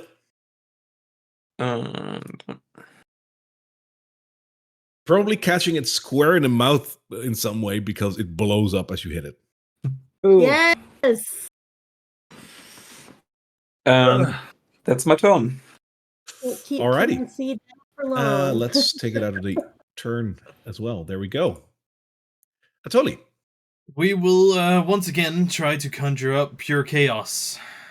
Let's see if we can hit it with it this time. Oh. At least it's not misses. A 1. A 9 would have hit. 9 would have hit. I'm just literally, Toli's just gonna stand there in the street, just fucking like.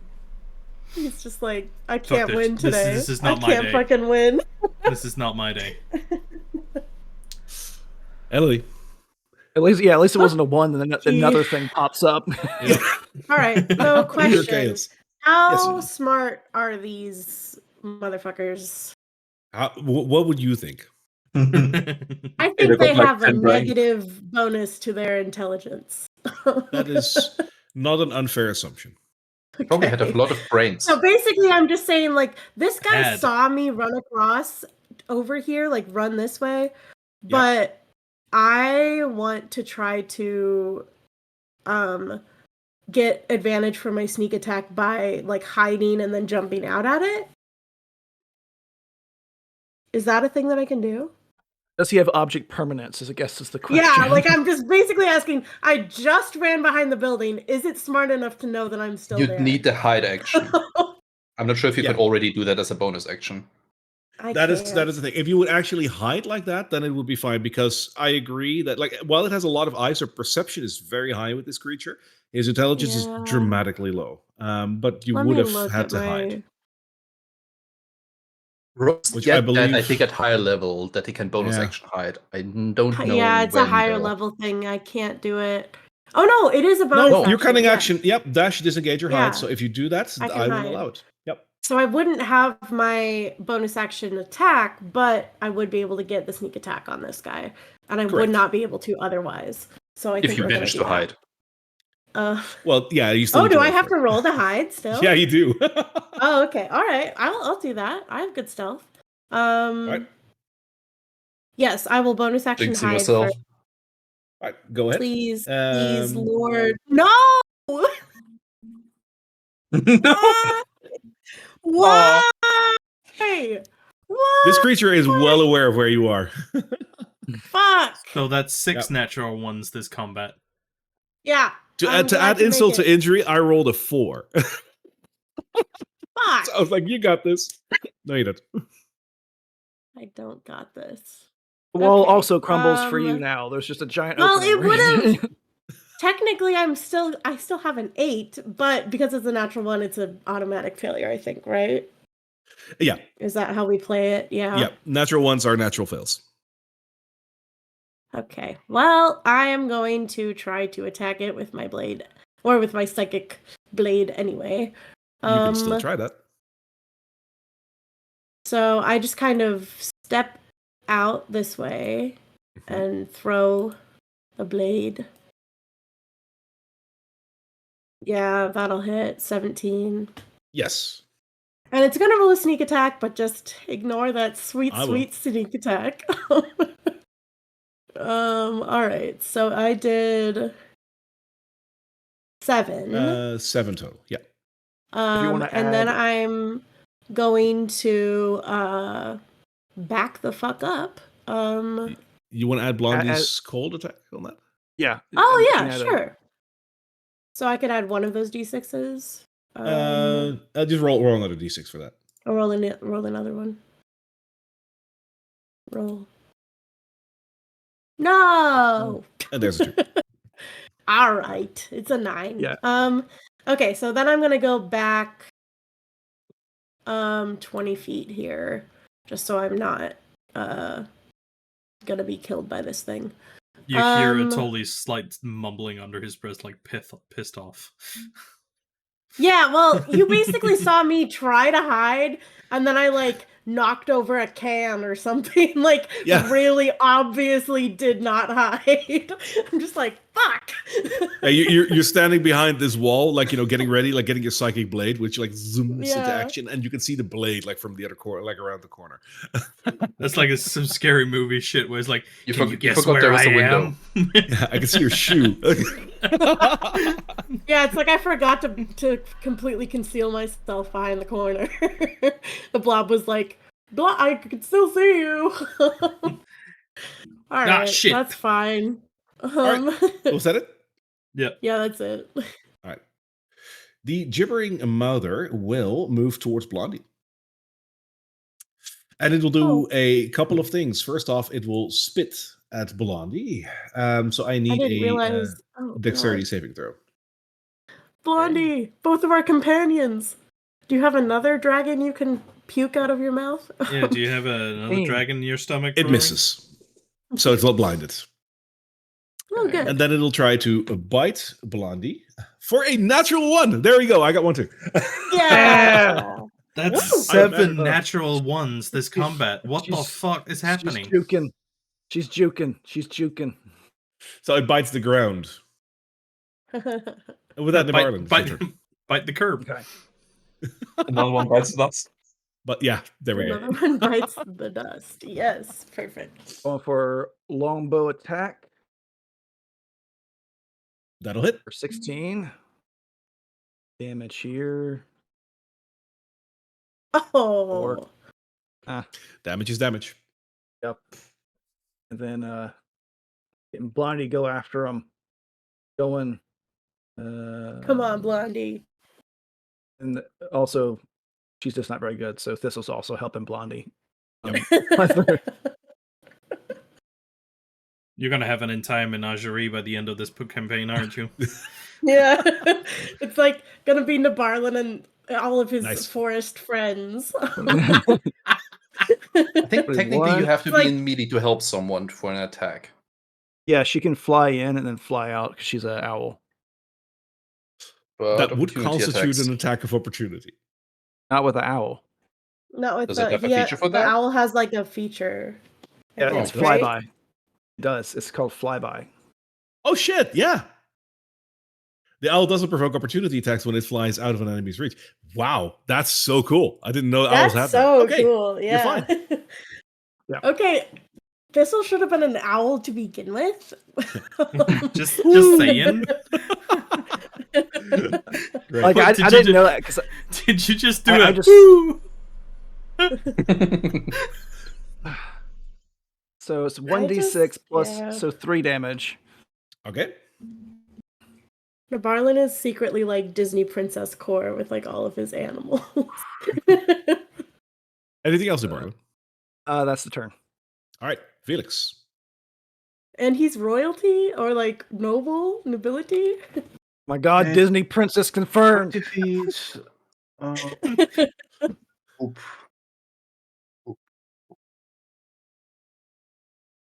That'll hit. I'm glad these things have such a low. That's AC. 7. Nice. So, and I'll take another 25 feet back. You're working. Are you You're doing leaving your daily us, Felix? exercise routine. Are you leaving Yes. us? All right, Nesbit. Another firebolt. Yes, Come on. that'll hit. Heck yeah. Finish him. That'll hit. Good. Nice. It is not bloodied yet.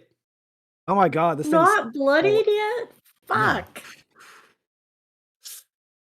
Totally. almost got a tank of HP on it. It's going to take a couple of steps forward and extend his hand and puff out a poison spray. Nice. Is it gonna hurt it? DC 14 Constitution.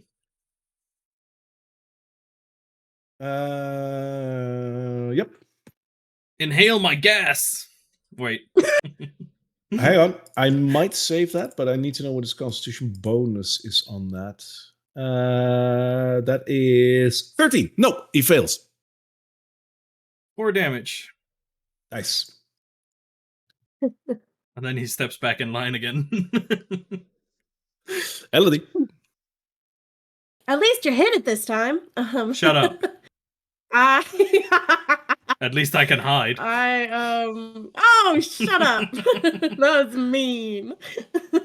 I'm sensitive about my hiding abilities, guys. Come on. All right, I'm gonna step forward 10 feet and hit him, or try to hit him with my psychic blade again. And this time I do get sneak attack because of Blondie. Because Blondie, yes. 12, just really bad rolls over here. It's good enough. It hits. It's good enough. Okay. And we will do that. Oh, that's actually pretty good. It is 14? 14, yeah. That makes 14 it blood. damage. And then I'm going to If you want to add 1d6, Blondie's right another there. d6. Okay, I'll do it. Let me get that d6 rolled. Come on. Oh, a 2 again. Come on. Damage is damage. So that's 16. Yes. And then I'm going to bonus attack another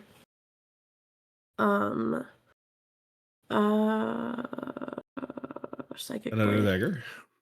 Yep. And another one. Why do I roll so much better for my bonus attacks than I do my actual attack? Which is A hit is a hit, though. yeah, I guess. Okay, ignore the thing, but I keep rolling 4s, so that's cool. So it's So that only is 7, right? 7 Yeah. 7 damage, yes. Noted. So 7 plus 7 plus 16 is 23. It's still standing, but it's not feeling too great. All right, and then I will jump back in line. High five. All right. High It'll try five. to bite Blondie, and it will try to do so with a 15. That actually I think misses. Really? What's your armor class? Armor class. Never mind. No, it does hit 15. She has armor class of 15. Beats it. Yeah. It'll hit Blondie for 17 points of piercing damage. 70? 17. Okay, thank you. No, it's like at this level you don't get 70 just yet. All right. And she is medium in size, right? Yes. Or small even. Yeah. I need her to make a Constitution. A Strength saving throw. Come on, Blondie. This one You she can actually do got it. some. Yes. She is fine. Good. For now. Nibarlin, your turn. Blondie is like taking on this damage. Such a tank, right? Yeah. She's really great. Okay, going to attack the longbow. Heck yeah, there we go. That'll hit. Damage. Ah, 11. finally the 8 on the D8. What happens? Oh, thank God. Yeah. Okay. Thing flies through. Of course, he's trying to get Blondie in a Yeah, it hits right where one of the eyeballs is and just out the Just pops it. back and Ugh. pops it. Yeah, like a That's so big icky. Love Ew. Icky, With icky, that- icky. It collapses to the ground in a mushy pile of flesh, but it's no longer moving, and all of its eyes get a dull expression on it as it succumbs to Heck your arrow. yeah. Woo. well. For all intents and purposes, the city street itself is silent again. That was but that was there great. was Is another there still more building. flesh on the wall on the houses? There's a couple that still I'm- have that, yeah. Oh god. Yeah. So what do we do? We just don't touch it. We shut don't the interact fuck with up it? and we leave this place. We run as fast as we can where we're going. No, we shut the Okay. fuck up and we quietly leave this place. Got it. That's So is what we that do. exactly what you guys do? That's exactly just what walk? we do. Just walk avoiding rubble, carefully and avoiding broken quietly. glass, anything at all that could possibly make sound. We can take Can I make Tali a with stealth us, roll for probably. us? The rubble of it, like, it's scrap for the heap, right? Like, I mean, I could technically revive him, but because I was a dumbass, I don't have smith tools with me, and I would need an hour to create smith tools to revive him for 1 minute. Do you want to? I don't know if you have it in your spellbook, but do you have mending? Would that work? Because it's a construct. That's just No, healing. mending is just Yeah. healing. I need to use smith tools, being 5 feet of it, and expend one's first level spell slot, and then it takes 1 minute to revive. But I don't Right. have any smith tools with me. But I've got the useless feature of being able to create any adhesion tools I want with the time of 1 The hour. useless feature. Yeah. So I would need to spend 1 hour to create smith tools to revive Tali. What But I is didn't- Hear me out. You could take Tali with you because you'll have that hour at some point. So you can take her with you. Yeah, do you Okay. want me I mean, to? in any case, I have I a could- hammer. Yeah, Blondie can. Blondie can. Yeah, Blondie can carry. She's pretty strong. She can That's carry. Yeah. so funny. That Just Great pick it's it up like a quietly. useless Pick it thing. up quietly, please. Yeah. You can create any tool set. It's- that you Yeah, It's that's artificer. Yeah. It's a weird feature. I magically create a non-magical tool set. Wow. And any of them, like a glass blower set, you can make it. Like just Yeah, you can. but Cool. it takes 1 hour. All right. Do we have to roll stealth to get out of this street, or are we You okay? do not. You fully did this combat, so you are more than Thank fine you. to come out of this. What this As also we- constitutes is that you actually make it to the destination, because that is the trade-off with this. Yay! So as you move out of the street and walk towards the water, you will come to an area that kind of looks like a pier. The pier over here has some rotted, terrible-looking wood. But a couple of feet down, you do Whoa. notice that there is a boat that is still attached to the dock. Heck yeah. Looking over the edge towards the boat, you get the feeling that there's someone in there. And that's where we're going to end for this week. Yeah. Yeah, that's what I thought. I was like, we went Like, over a little bit. why are you giving us even more? But Because I need a obviously cliffhanger. Exactly. You're a sucker for cliffhangers. I so am. Alrighty. All right. Well done. That was a tough fight. Like, Jimmy Mouthers are no joke, especially when they're a group, because they're slow, but they're deadly. Yeah, staying but you the lived. fact that we saw Nabarling get absolutely fucked, and then we were like, don't get close to it at all. And ever then we saw again. Tali get completely fucked. Yeah. He has 20 hit points. So, we used all of our movement to make sure we were attacking and then running back, attacking and then running back. That was So cool. obviously, like, your approach was okay. It was valid and whatnot. But do know that running is an option. You could have run past them. It is an option. Right. They moved really slow. Just saying. But that's Like, not you know, fun, this though. it's very valid. You made Drakkenheim a little safer again today. But But okay, so that's That's what actually we're that's here actually to something do. I've been thinking about. Is Yeah. is there lasting consequences to actually removing creatures, like by killing them? maybe Okay, in that's some good enough cases, for me. like with this, very minor. This street is now safe for the foreseeable future, and probably some other creature will be like, "Hey, safe spot," and like in moments it's going to be unsafe again. But with larger effects in the city, might really have lasting effects. Yes, like say that hunting pack, for instance, with the hyena-looking creatures. If we could have say we had like any means of taking them out, we could have removed an entire hunting pack from the game board, basically. Which later on might have had an effect. Yes. Okay. Cool. Awesome. Yeah, Drakkenheim is really modular like that. So yeah, it's always a consideration. But it's a trade-off with like, are we going to survive doing this, or like? Yeah, of course. But I mean, now there's 3 less gibbering mouthers. Absolutely. And they're not coming back. For now. I'm just happy that we are doing the real quest of Drakkenheim, which is save everyone's sibling. Save the siblings. Dungeon of Family. Yeah, it was pointed out in chat today as well that Drakkenheim 3, siblings 0. No! Stop, chat! Okay, I'm kidding. So, Drakkenheim is currently leading the scoreboard. All right, so we were a little over time, but that does happen. So I want to say thank you for today. It was a lot of fun. See you again next week, of course. And as a quick reminder, I don't think either. As you might have noticed or might not have noticed, coming Saturday, I also have a one-shot, which is a homebrewed one-shot of mine. If you like puzzles, you are more than welcome to join in.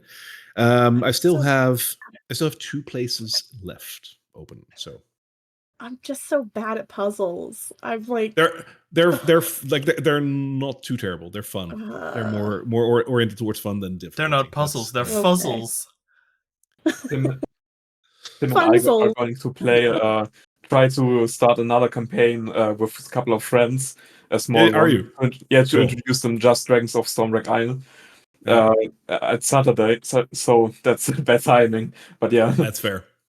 Dragon of Stormwreck Isle, by the way, is a great campaign. You're going to love it. Getting more people into D&D always takes precedence. Yeah, absolutely. It's a bit of a pyramid scheme. No, but it totally is. Like, the best like pyramid scheme. The first step is like, oh, I'm not really sure if this is for me, and then like a year in, it's like, oh god, this is an addiction, and everyone you talk to is like, have you ever played D&D, by the way? It's a cult, 100%. Do you like stories?